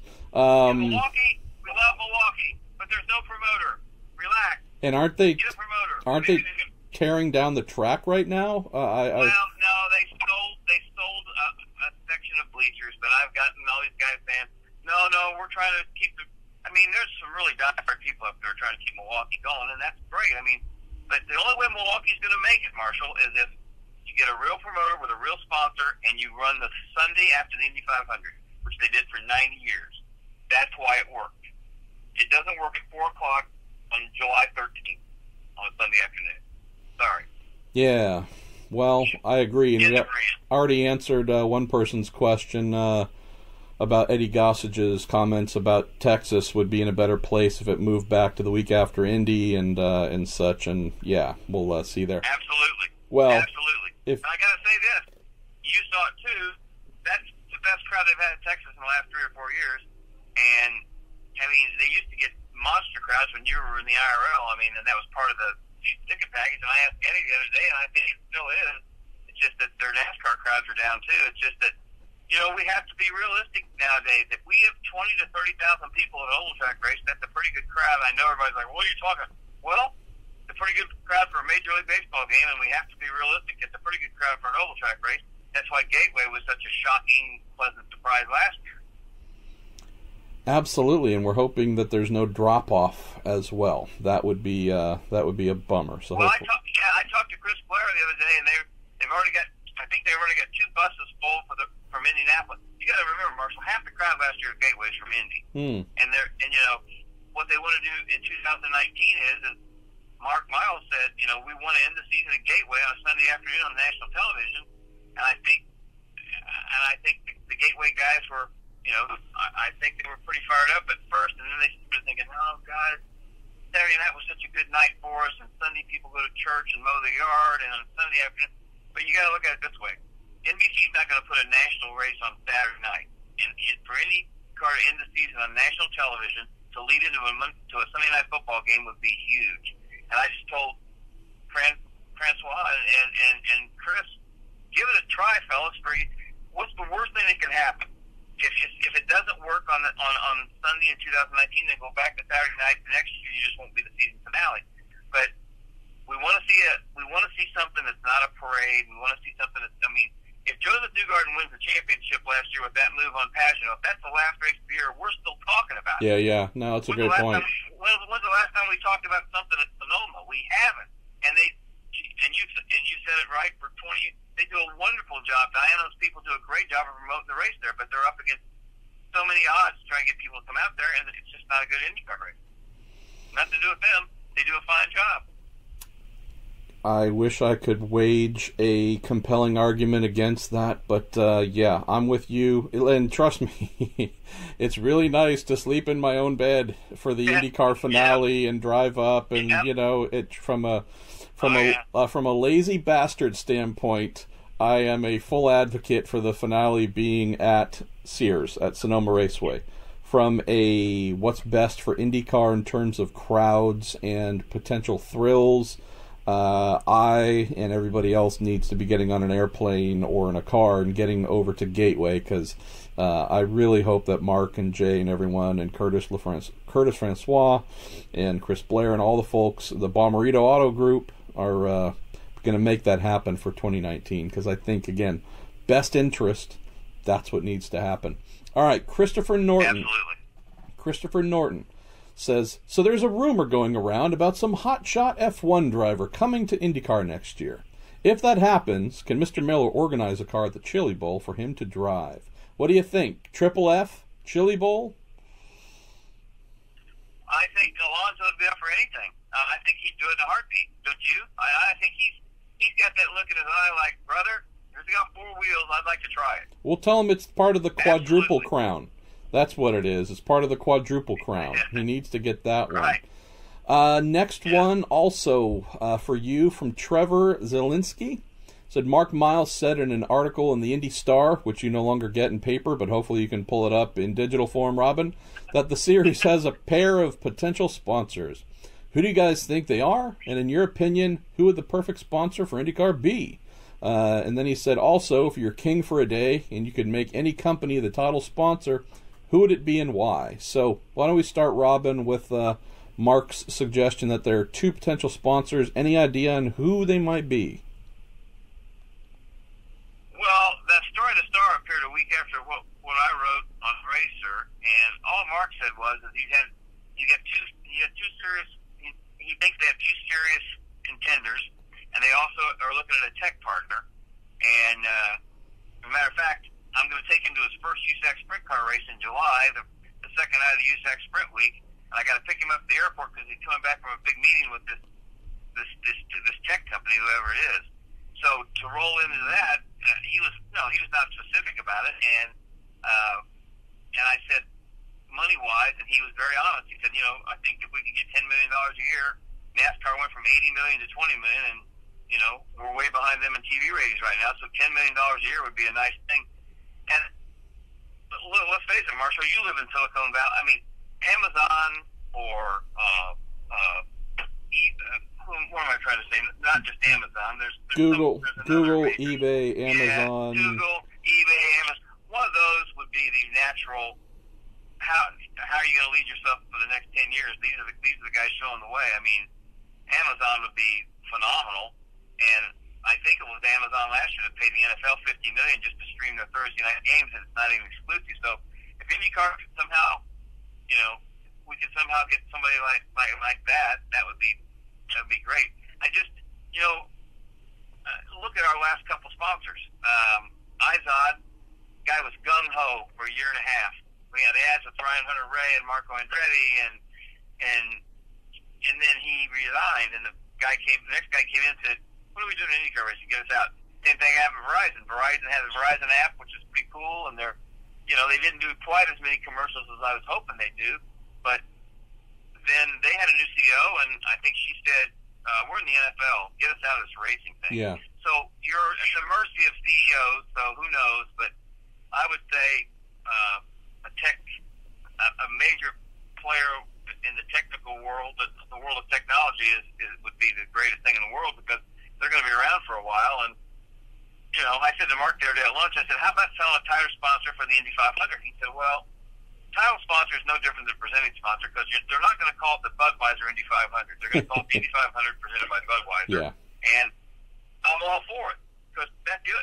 Right now, he's trying to find a major title sponsor for the IndyCar Series. He's trying to find a title sponsor for the Grand Prix race.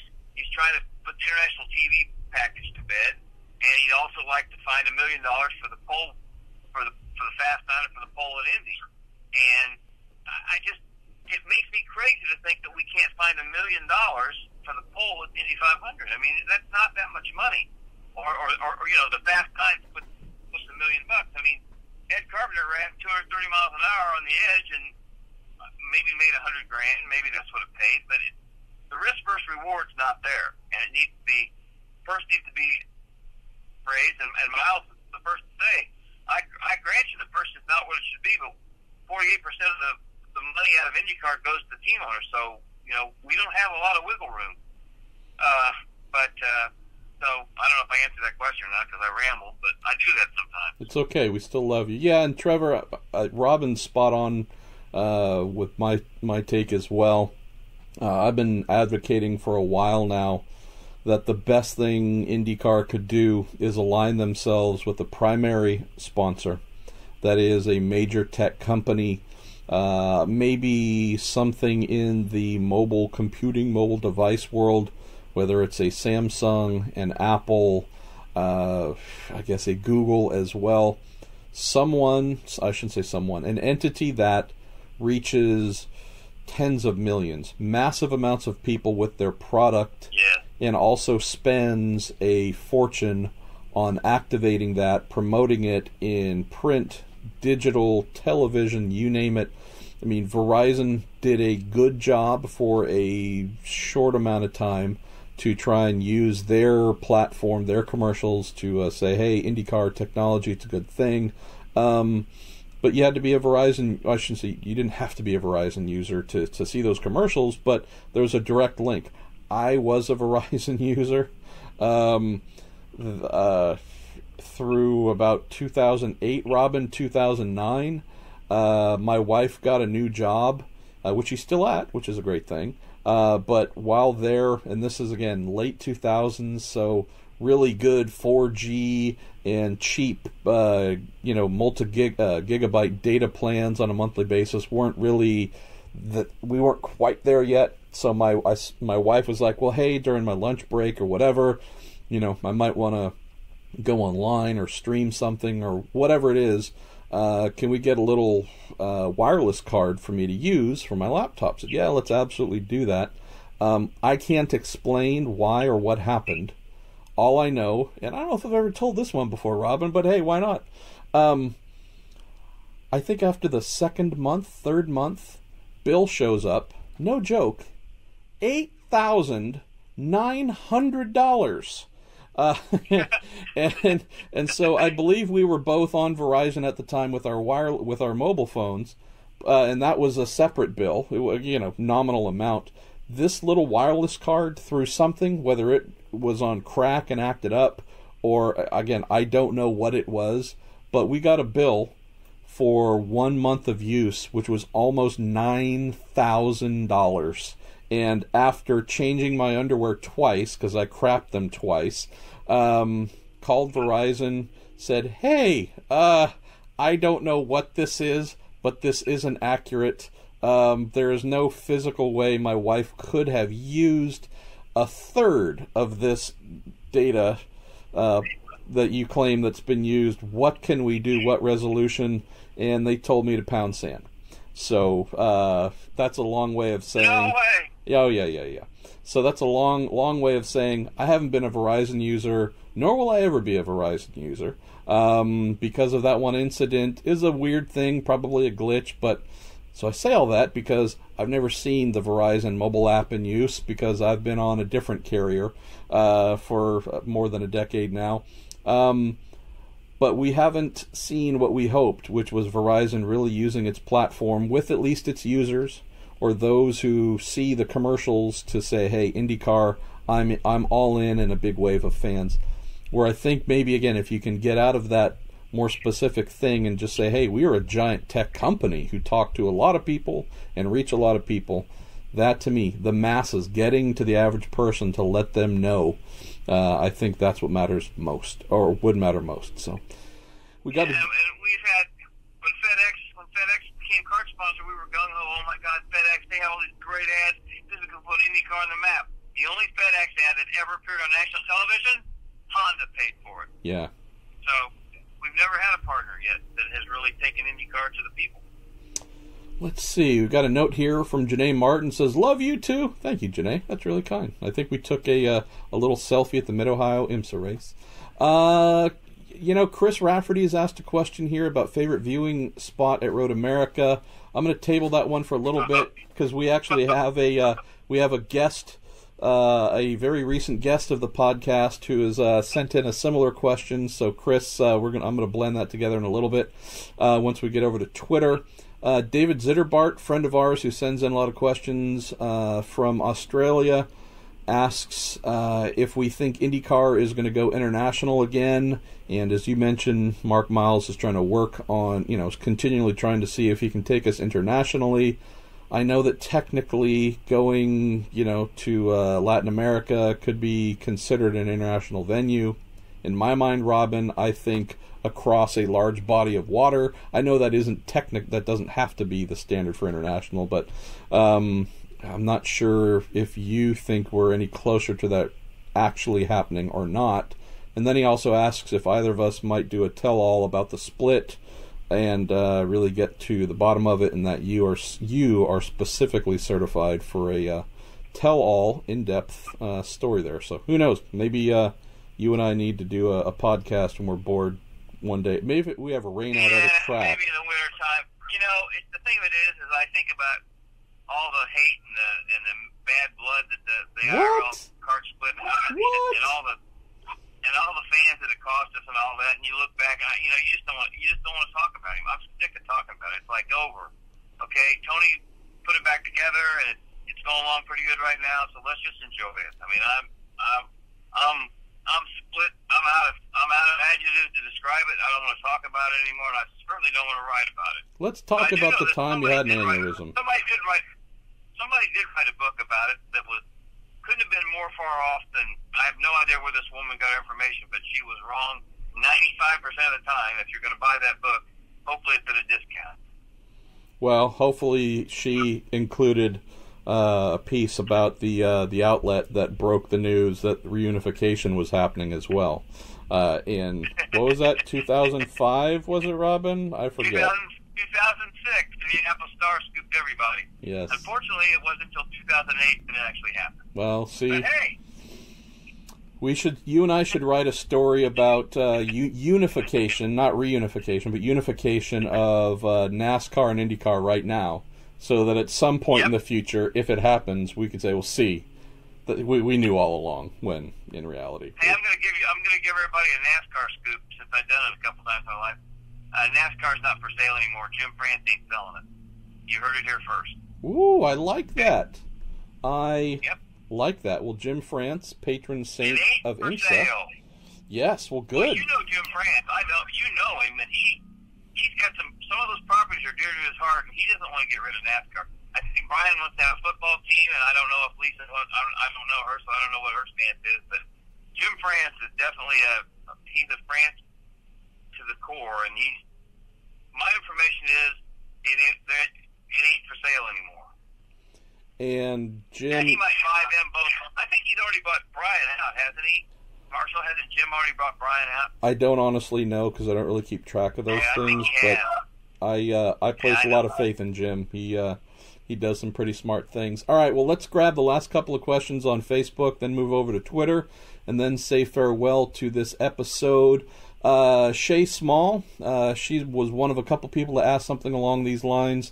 I didn't actually read this, so I'm hoping you did, Robin. She said, yesterday I saw an article stating that Andretti was looking into purchasing the good Lord, man, the Force India Formula One team and putting Alex Rossi in one of the seats. What do you think of the likelihood of this happening? And do you think it would be a good move for the Andretti IndyCar team if it were to happen? Could there be some learnings from F1 that could help the IndyCar side? No on the learnings, maybe other than procedural, but have you heard about this, Robin? Do you think it would be good, might happen, and do you think they would commit Rossi to do it? First of all, he's driven some horrible Formula One cars. Why would he want another one? Secondly, Michael Andretti looked at NASCAR a couple years ago, and it's way too steep for his blood. So what would Formula One be? Where would that money come from? No. He was in Montreal meeting your pal, our buddy Zach Brown, to talk about next year's IndyCar program, and everybody said, "Oh, he's going Formula One racing." No, he's not. It would be a pretty big shock. Where would the money come from, and how would that happen? I don't see that happening at all. No. Maybe we could ask Michael to give us a percentage. That would be nice. Well, we will have some fun with him this weekend because we're going to have some. What was it? Should we give it away? What are we going to interview the drivers about this week? We're going to ask them all. You came up with that idea a couple days ago. We're going to ask drivers, do reactions on the IMS short oval race, And, maybe we could get Michael back in the seat. I don't know if he ever ventured out onto the dirt. So he never got on the dirt, but he would have been fun to watch. He would have been good. No, he was good. Let's see. Don Gregory asks, do you think Long Beach could ever consider running the race on Saturday night, much like F1 does with the Singapore Grand Prix? I think the optics would be awesome and the attendance outstanding. You sound like you're laughing in the background there, Mr. Miller. Don't laugh at our dear listeners. Yeah, no. Why would you mess with a formula that has worked for 40 years? No. The answer is no. Dave Ogburn, do you see IndyCar going back to Richmond? Do you think it would provide good racing with the current cars? I went to 1 or 2 hour IRL races there as a kid and loved it.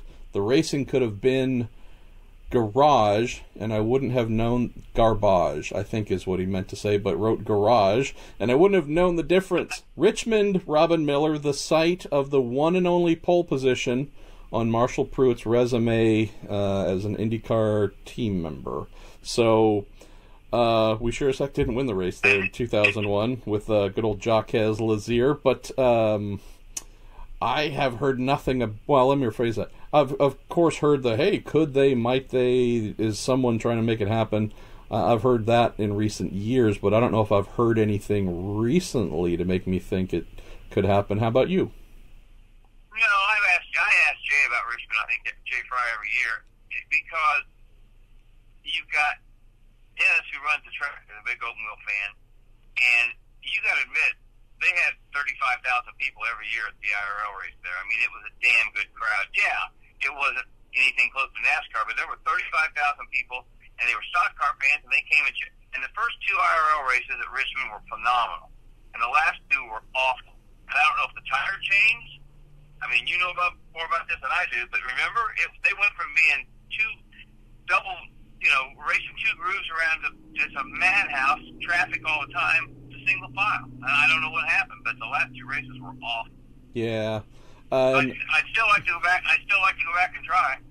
And definitely with the new approach to oval aero, Robin, of very light downforce, you would need to throw a lot of downforce on the cars, grip them up crazily, so you could do both lines. So you could run a high and a low line. If we're doing the low downforce routine right now at Richmond, I think we would be talking single file for sure.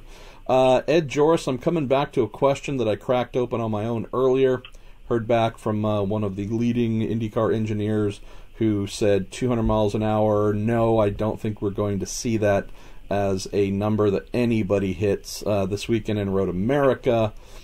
He did point out that back in the day, when Champ Car was there, he did gear a car to hit 202 miles an hour, which is kind of ridiculous. But he said, something in the 190s, lower 190s, is probably going to be more realistic. So, just a little follow up there, Robin. And then let's see. Which is still pretty damn impressive, isn't it? I mean, come on, man. Out of a car that is far heavier than it was intended to be, out of a very small 2.2 liter motor. That doesn't have a crazy amount of boost being chucked into it. I mean, I realize that IndyCar specifies 3 grades of boost, and road course is the high boost setting, but in the world of turbo boost, IndyCar's modern engine formula in high boost, it's not a lot of boost compared to what we know to be high boost. The old car days, yep. All right, last question or two here for Facebook, Robin. Rick Smith. 2-part question for you, gentlemen. First being for our Robin. Are there any current full-time World of Outlaw or USAC Sprint drivers, USAC Sprint car drivers, who you could see potentially doing well in Indy Lights or Pro Mazda given enough seat time? So that's the first one.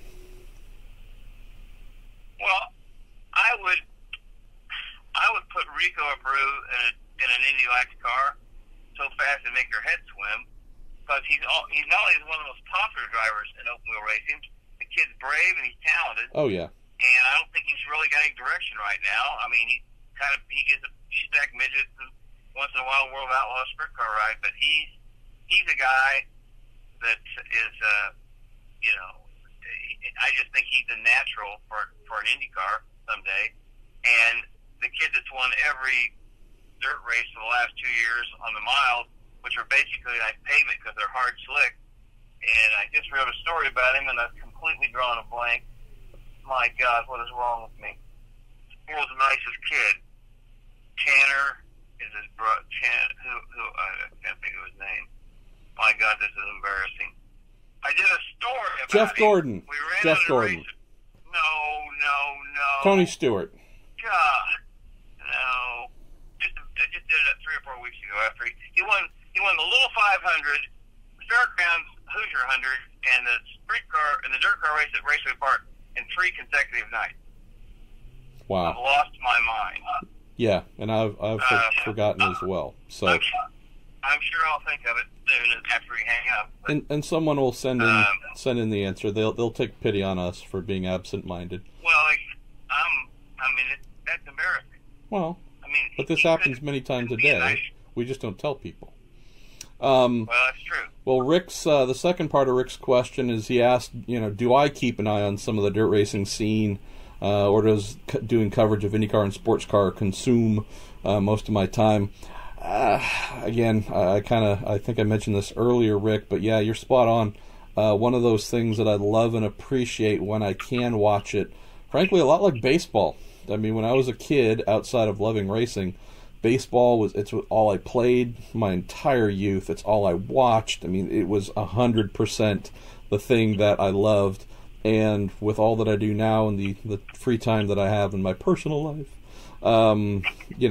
baseball is one of those things where I try and keep an eye on it and love it and appreciate it when I can. But boy, yeah, I'm pretty sorry compared to a real diehard fan because I couldn't even name the starting players on most teams right now. So, all right, well, let's. Well, let me not. I just can't say without. I can't end this question without running upstairs and finding. It's going to drive me crazy if I can't see you. All right. Well, while you do that, I'm going to. Hit me. Cody Swanson. There we go. Jesus. Yeah, he's the guy.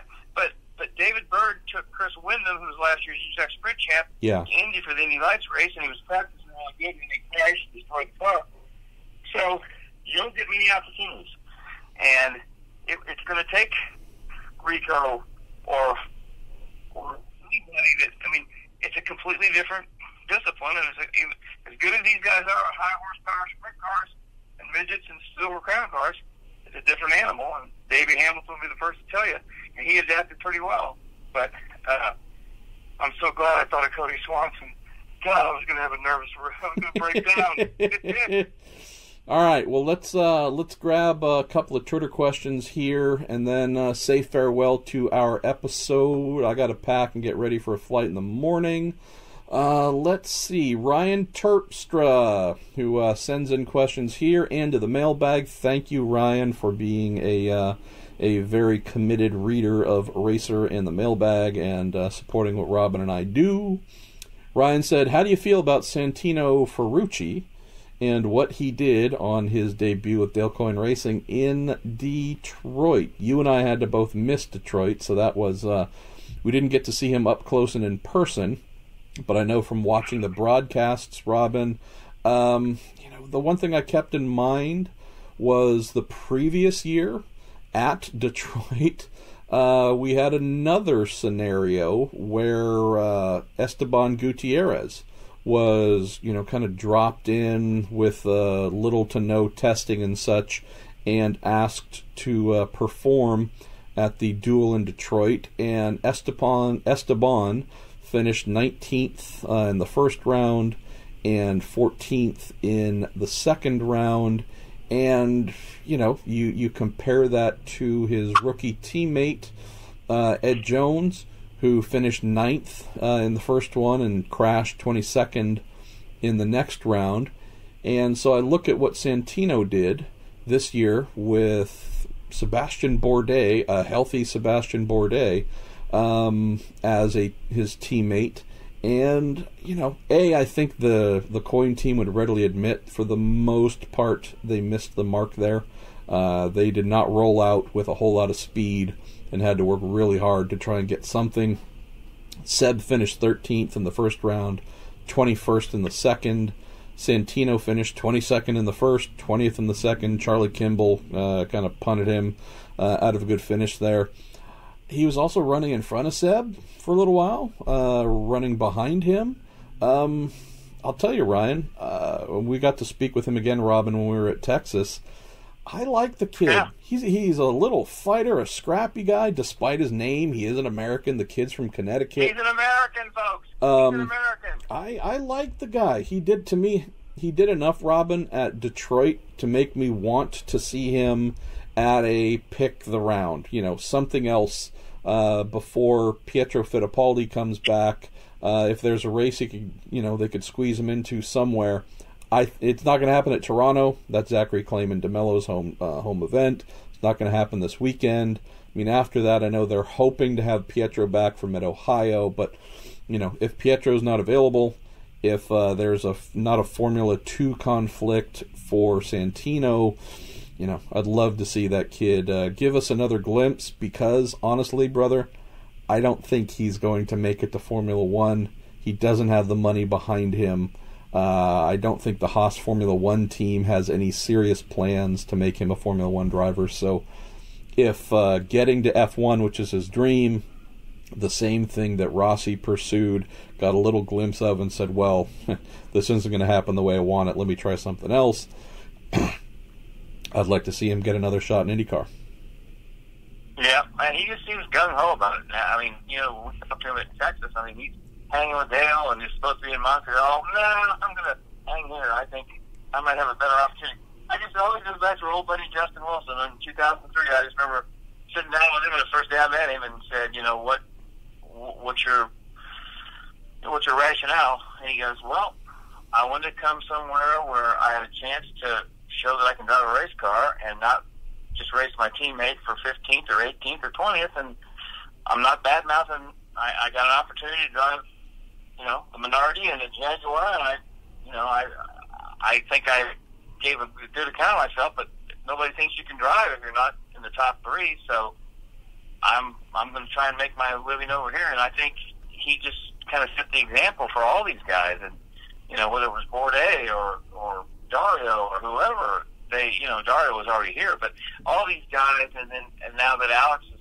kind of, I remember Graham saying to Alexander Rossi after his first year, brother, you need to give this a serious look because you can make a career over here. Yeah. And you can have fun, and you can drive race cars and show people what you're made out of. And I think probably the best advice he got. Got a couple here from Joel Swaim. He says there are rumors of Tony Kanaan speaking highly of Simona Di Silvestro.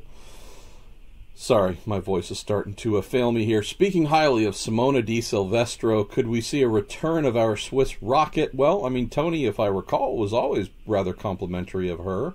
I did speak, well, yeah, Robin, she with... chased him all over St. Pete one day. Yeah. He faced second or third, and she was fourth. Yep. Something like that. I spoke to our boy Crusher, Brett Murray, at Texas on the same topic, said, hey, the team she drives for in the Australian Supercar Series, actually, let me rephrase that, the manufacturer she represents, Nissan, because she is supported by Nissan there, they're pulling out at the end of the year, and I said, hey, what do you think? What are her options? And he said, she'll still be there. She'll be back next year.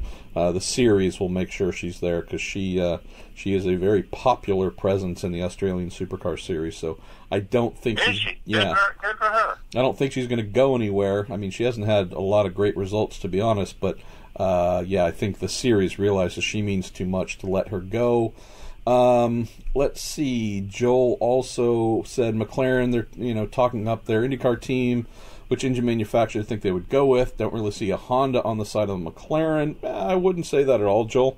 In the silly season piece, which again is probably going to be out on Thursday. I'm going to put the podcast up Wednesday night here. There's a lot that I've written about that. I don't know if I included it. I don't think I did in that silly season piece, Robin. It's because I've only heard it from one source, which was a team owner. Granted, it was a team owner whose opinion we seek and who we know knows. Said he's heard that the McLaren folks, in addition to Andretti, in addition to Bobby Rahal, is also, or has at least also spoken with Ed Carpenter, which would be the only Chevy-powered team of the three there. So, I think, Joel, another thing I know I didn't write about Robin, but I wrote between us on emails is, everything I've heard, I believe everything you've heard, is an Andretti McLaren reality is what we believe is going forward. But keep in mind, this is a large zillion-dollar company with a large corporate infrastructure, board of directors, etc. There are, as you would expect, practices as you would find in any other major corporation. So if McLaren is talking to IndyCar teams about partnering next year, you would expect that they would speak to multiple teams, do their due diligence, be able to bring back, okay, these are the quotes and bids that we've gotten from these multiple options, and this is how we are going to weigh and decide what we're going to do. So there's a pretty big part of me, Robin, that says, while I am confident that the conversations with 2 or 3 teams have taken place, I don't necessarily believe that all of those discussions were really done with the intent of, and we could genuinely go with them. I think there was a pretty clear candidate from the beginning, but again, from a due diligence standpoint, they have to talk to multiple teams just to follow their corporate practices. So, yep, and the sad thing is the biggest nugget in your silly season story is the one we can't talk about, which is going to make everybody just go, what? So just be sure and get on Racer.com Thursday, folks, and read Marshall's silly season story and pay particular attention to the first few paragraphs. Yeah, well, and, the other thing to keep in mind is, and I don't think this is a secret for regular listeners, granted, you find things out and break things on your own. I find things out and break them on my own. But for the most part, it's fairly rare when you and I publish anything related to IndyCar where we either haven't heard about it, haven't shared the info with one another, haven't collaborated. So it might have my name on it or it might have your name on it. But, so whatever's in the silly season piece here, I can, there's a lot of good nuggets that have come in throughout the Racer universe. So, yeah. No, that's what makes our job fun. It's that silly season shirt that your buddy in Toronto made. That's what this job's. What's fun about this job is this kind of stuff. This who's going where, and people. We're not baseball, basketball, or football. We're not a big entity in the world. We're a pretty small little group, yep. IndyCar fans and IndyCar passionate people. But the people that care about it love this stuff, and it makes our. How many times have we been lied to in our life? I've been doing this for 50 years this year. I've been lied. Pat Patrick told me once, Robin, have I ever not told you the truth? I said, Pat, you've never, ever told me the truth. Ever. Never. And I voted for you for the Speedway Hall of Fame, so get off my back. But I'm just saying, you and I both know we can look at 90% of the cars in the eye and ask them a direct question, and we're not going to get an answer. Brian Herta is the most honest car owner I've ever met. Yeah. And that's in 50 years, he is number one. He has never told me a lie when I've asked him a question. Ever. He's never. I think I can say it now. Last year at Gateway, when the Michael was going to Chevrolet rumor, Brian said, I'm not going to be quoted, but I'm telling you, as a friend, I would be shocked if Michael left Honda. I would be shocked. And when he said that, I thought, you know what? He ain't going. And we wrote the story, and, I thanked him later for just being honest with me and just telling me what he thought, He said, I don't have any inside information. I'm just telling you, from being around Michael and being around these people, I don't think he's leaving. And, it's worth sharing, too, because, again, it's a free podcast. I hope, hopefully you enjoy whatever the heck we're talking about. It's not all gold, I understand that, but, it's just two guys talking about the things they love. That's another thing we do. When it comes to, and I'll use the silly season thing maybe as an example since it's fresh. It's 6:47 p.m. here on a Wednesday. I started writing that, Robin, last week and finished it at 1 o'clock today, 2 o'clock today. I didn't actually have a story to file. Nothing like the Racer newsletter email went out, and I didn't have a single story I've filed. I don't know when the last time that's happened, or I haven't had at least one thing, because I've been focusing on this so much. And the reason, it isn't because I've written a masterpiece and a Pulitzer Prize is going to be in the mail. It's because while it's 100% written by me, as in no quotes, no anything, there's a lot of phone calls involved, and it's talking to a lot of people who either say, you didn't talk to me, don't put my name on it. But the other thing we do, and this that's is what, okay. But that's okay. Yeah. I mean, again, you can't burn your sources, and more often than not, you have to leave things out or not fill everything in, blah, blah, blah. But what I was getting to is your mention about Herta. Another thing we do a lot of, and it's the appreciation part, appreciating the relationships that, any reporter hopefully builds in whatever they cover. You call a Brian Herta or bump into him, on pit lane, you as much as you would love for him to give you a quote, Brian Herta says, Andretti not going to Chevy, or Andretti going to Chevy. You'd love for him to give you that quote, but he can't, because he would get, absolutely reamed by Michael and company. Right. But you can walk up to him and say, hey, I know what I want to ask you, but I can't, because I don't want to put you in that position of having to either lie to me or put undue stress on our, this working relationship. But can you at least tell me, would I be hanging myself out to dry, or, would I be writing something stupid, is the phrase that I put in front of a lot of drivers, team owners, or whatever. Hey, I've heard this thing that might be happening, and I've heard it from a couple of really good sources.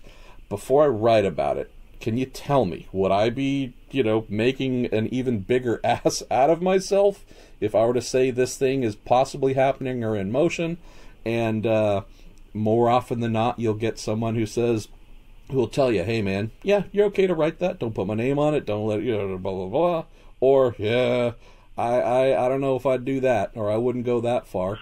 And it's, as much as you try and take care of your sources, it's just also cool when you have someone who also realizes that, if I can help and take care of the person doing the writing, again, whether it's racing, whatever else, that to me, it's a pretty cool part of how things work.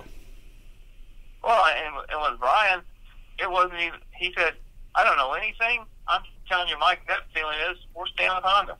Michael's not going to, he's going to stay with Honda. That's all he said. And that wasn't the basis to write this whole blockbuster story that he was saying that you and I collaborated on, but it was to have somebody that's honest to give his opinion carried some weight. That's the way I looked at it, It was just like that same weekend, I wrote the story that Sato was going to Rahal, and Ryan Riggsey does a really nice job for Andretti. He said, could you wait a week on that story? And I said, no, I'm sorry, it's already, they're putting a headline on it right now. So you knew it was true then, when they asked you to wait, because I'm pretty sure Steve Fusik came up to me and said, you shouldn't write that story. That's not a done deal yet. And I said, well, that's the automatic sign. That's the automatic sign to publish it. Done deal, so yeah, it's a little late now. But the thing that's interesting is when all is said and done in your life, and you look back and you think about all the people that either told you the truth or lied to you, you think, we're a little tiny pimple in the sports world here, and there's not that many people that care. So we're trying to, more often than not, 90% of the things that we write or say or interview or videos or podcasts are positive about IndyCar racing. Oh. There's 10% that maybe are unpleasant or controversial or make people angry or whatever. But, we're all kind of in this together, and we're all just trying to do a job. It's kind of a game, isn't it? We ask a question, and they either lie to us or try and get us off the path, or they might give us a wink, and maybe you can tell us this and whatever. It just cracks me up because, there are certain guys. I mean, that's why I love Boyd. Boyd tells you exactly what he doesn't lie. He tells you this is what's going to happen. Yes, he does. Going to happen. I'm not doing, and that's Parnelli and Bobby Unser and Mario. There's 4 or 5 left that tell you what's on their mind because that's how they raced. Well, I'll just share, and I won't mention names, but we should move off this because this is a little bit too inside baseball. But I had fun while putting together the little silly season story. Had a question for one of the more successful teams in the paddock as to whether I should write something about rumors I'd heard, whether it was accurate or not, and was trying to contact and communicate with the owner's lieutenant. The owner's lieutenant was just, for whatever reason, being Mr. Unavailable, not returning calls or sending BS texts, say, "Oh, I'll get back to you," never would. So it was just fun to kind of instead say, you know what, I'm just going to ring your boss.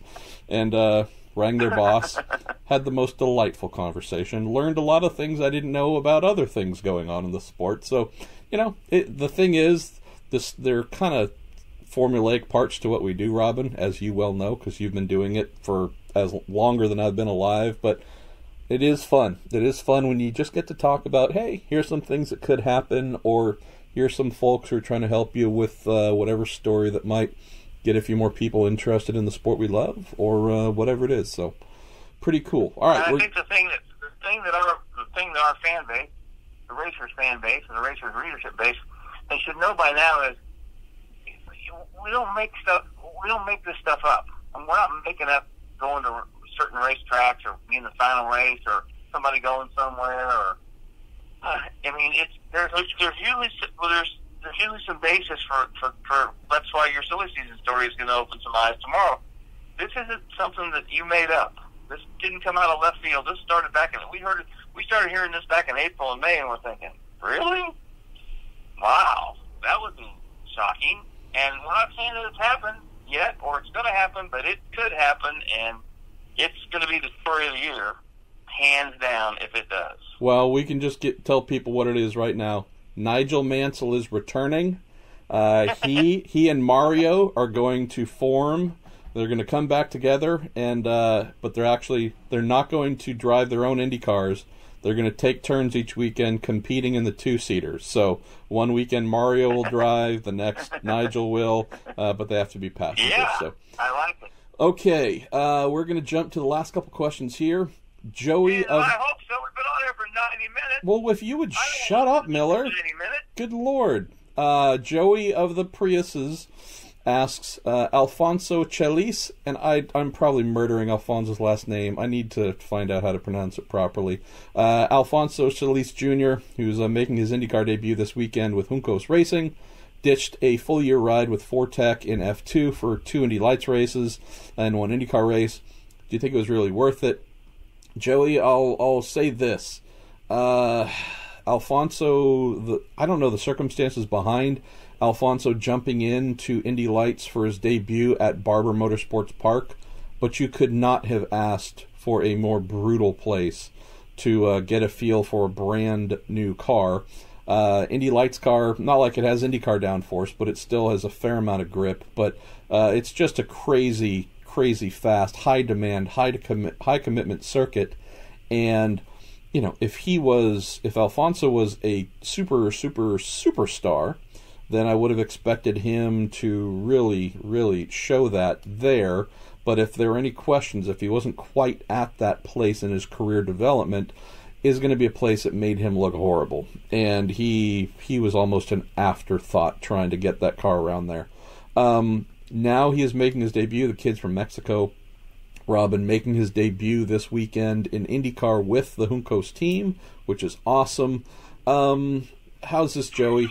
In terms of trading Formula 2 and this, that, and the other for a little bit of racing in America, he finished third last year in the World Series 3.5 championship, the what's formerly known as the World Series by Renault, but the World Series Formula V8 3.5. It was once a truly badass series. It's the one that Wickens won his championship in, Robin, but this is a place that used to be an alternate to GP2/F2, and there were genuine monsters in it. Last year, Alfonso finished third in the championship. So you go, well, hey, top 3 guy. Pietro Fittipaldi won easily, very easily. We know Pietro is a definite talent. We don't know how good. There was a guy whose name, Russian guy, Matevos Asakian, who finished second on the strength of 2 wins to Pietro's 6. and Alfonso finished third, where this might be of interest if we're just trying to couch the pace he's demonstrated, Robin. Alfonso was third in the championship with 204 points. Juncos Racing's Rene Binder was fourth, just 3 points behind. And Rene's a sweetheart of a person, but like the old Piccolo player joke, what I want to know is who called that bleep and bleep a Piccolo player. Rene Binder is a sweetheart.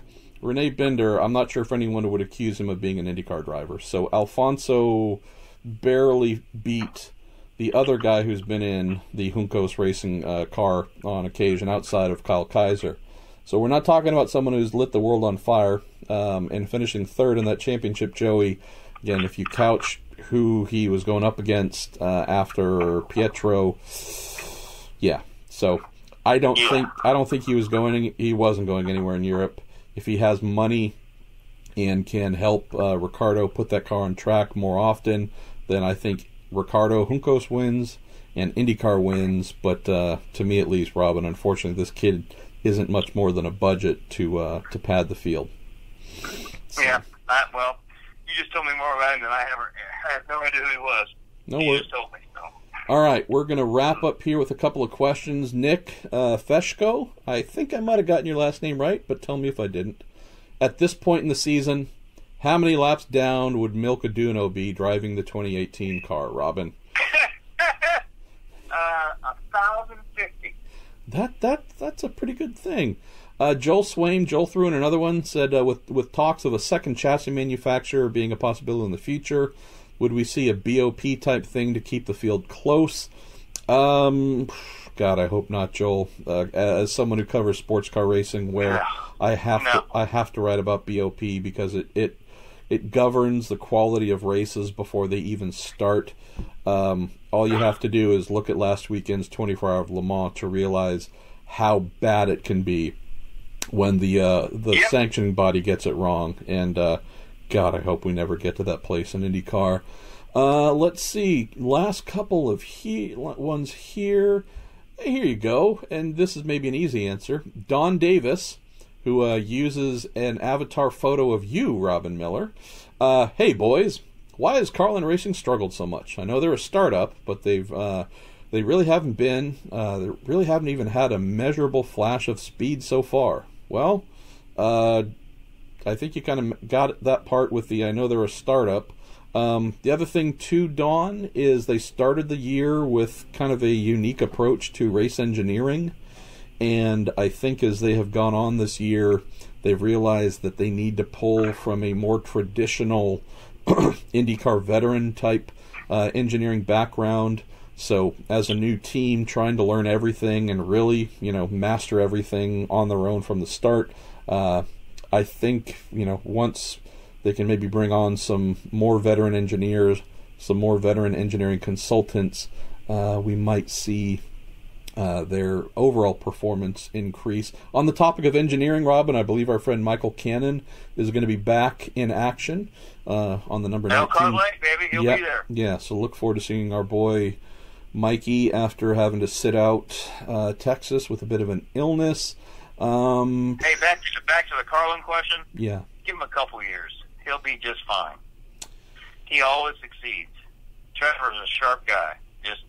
I said in the report card, come back, talk to me in a couple of years about this team. They'll be just fine. All right, last question or two here. We're going to go to, Kyle Brown, you got a question, but it's a quick answer. My wife is pregnant with triplets. Lord bless you. Wow. And I don't know if you already have kids, but wow, your wife is made from some bionic material here. I'd like to hook them on IndyCar ASAP. I'm thinking onboard engine sounds as white noise while they're sleeping might be a good start. What track should I use for this? I'm going to try and send you the link here when we're done to the old digital audio tape I found that I recorded at Long Beach in 1995, Kyle. The sound of 2.65 liter turbocharged V8s from Honda, from Ford, from this, from that. Yeah, that right there is music that your future children need to hear. Next question. comes in from some guy named Eric Bretzman. He says, "Hey, Robin, for the people headed to Road America this weekend, keep in mind the Bretzmans are products of Wisconsin. What are the best places for viewing? Secret spots in the trees?" And then said, "Best memory from Road America drivers, either a duel or a pass." So, our boy Bretzman, technical director for Andretti Autosport, wanting us to help folks with some viewing suggestions. Why don't you offer one or two, and I'll do the same. Turn 5, the carousel, the kink. Those are three of the greatest vantage points, I think, in all of open wheel racing. Yes, and absolutely. I think one of the greatest things I ever saw was Montoya and Michael Andretti going to turn 1, 2 laps in a row, and neither one of them backing off, and they had a false start. They ran just as hard the second time, and I mean, I just remember how much they wanted to beat each other, and thinking, my God, these are the two best guys. They're gonna take each other out, and they didn't. And I don't know how they didn't, but that was a hell of a start. And you know, PT came from the back to win it once, and then I think ran out of fuel on the last lap and stood on top of his car, made the big muscle sign. I remember that was a big deal. So there have been some pretty cool moments up there. I think Dario won his first race there, and I think you know, just what's just kind of historical is Carl Haas won the very first race they ever held at Elkhart Lake in a sports car. That I think I did know, but I forgot. But yeah, that's pretty awesome. I can't offer anything that Robin didn't, young Mr. Bretzman. But for those who are listening who are going to be there, maybe I'll offer a couple things if you like the sights and sounds, either capturing them or you know, whether you're taking photos and whatnot. Canada Corner, again, that is one that is just awesome. Yeah. But standing up top, shooting through the trees, there's a couple of iconic shots you can take with the leaves that, you know, do a nice job of kind of filling in the frame with the car in the middle. Canada Corner is pretty awesome. The sounds coming through there are great. Probably the best thing, and this might not be an exact answer, but it is definite a new thing that we have experienced thanks to George Brugenthies, is if you have a golf cart or just a good pair of shoes, you can now walk everything on the inside. You can see just about every aspect of the track. And so there are lots of great vantage points from the outside, but you can now walk, you know, up to and get close to Canada Corner and, you know, under the bridge and such. A couple of the bridges, I should say. Man, I'll tell you, Robin, I might have mentioned this before last year's race at Road America, but I get a lot of compliments, as do a lot of the professional photographers, for the stuff that we post during the event and after the event. And I always try and tell folks that it's one of those places that is so beautiful that just there's no need to compliment the people taking the photo.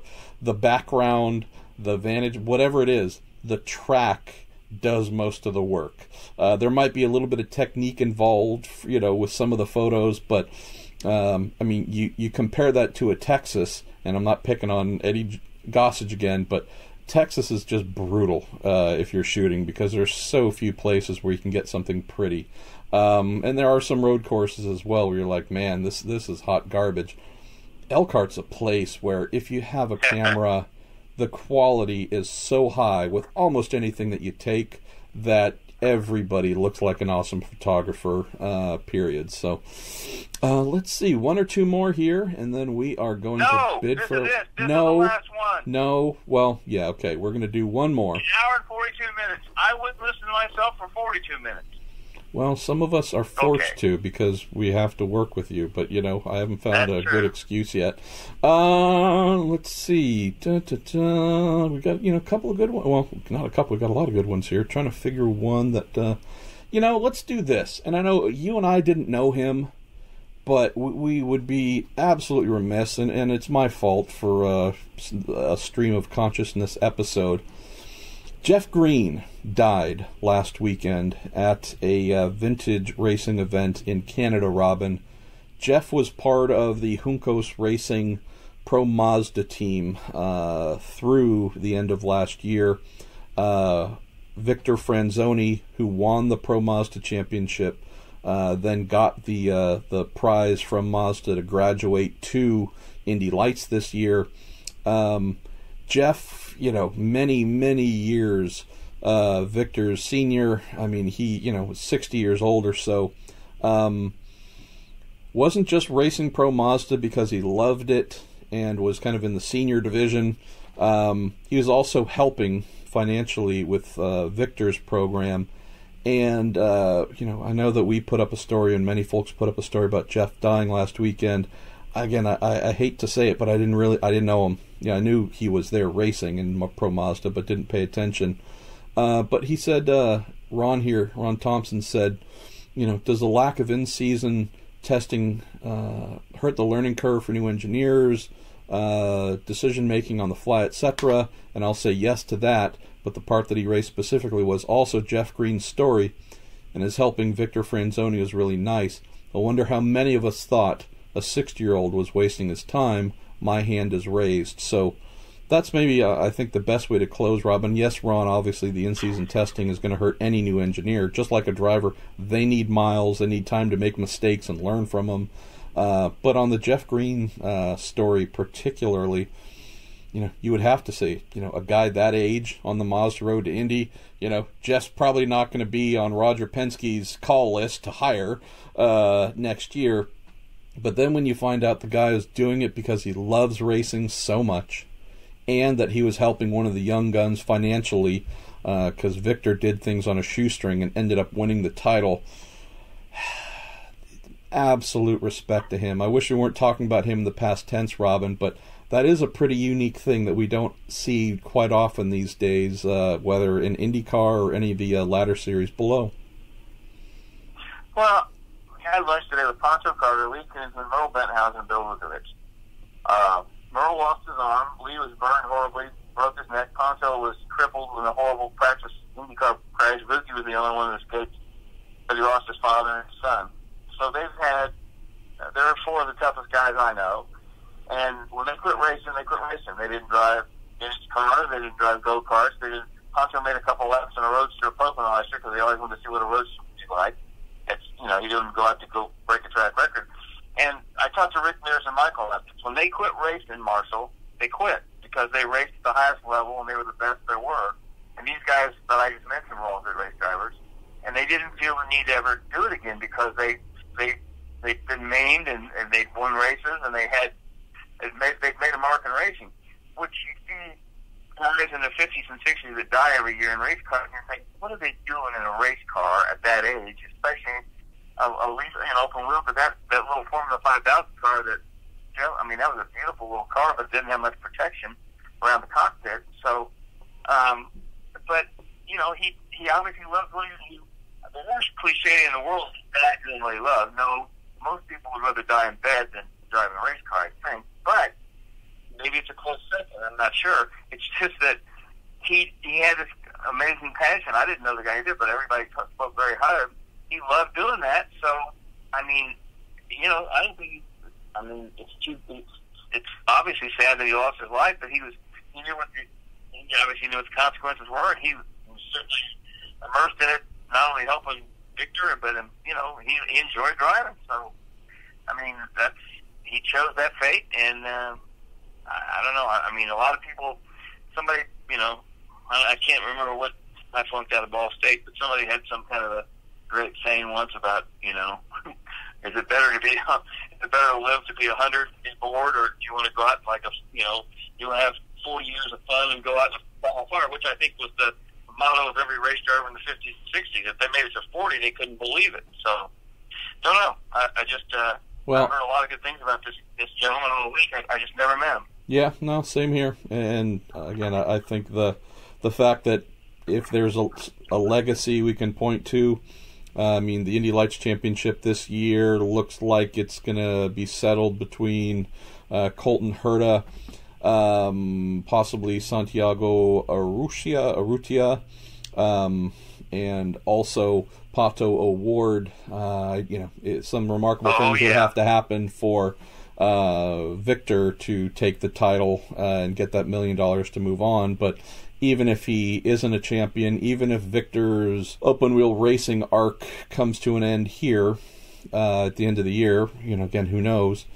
since he is not made of money. It is at least pretty cool to say, hey, there was someone, an older gentleman who valued him and helped get his career this far. So, if anything, I wish that there were a lot more Jeff Greens in the sport who were spending money, driving with teams, but also realizing that they can maybe pay it forward a little bit and help some of the young talented cats who don't have the quadrillions necessary to play. All right, Miller. Well, damn it, we're done.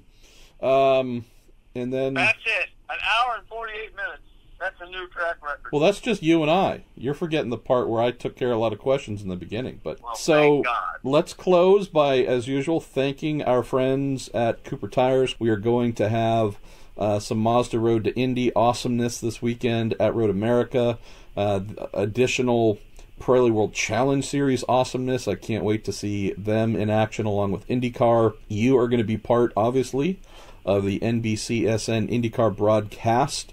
Good Lord, I am thankful we are into that phase of the season now where everything, not just this season, but now just moving forward, we're all NBC baby. And NBCSN. I'm going to make my seasonal debut on Sunday with the Indy Lights race on NBCSN, so looking forward to that. As I told folks in the beginning, Robin, this weekend we'll be doing the first ever, thanks to a request from the good folks at Road America.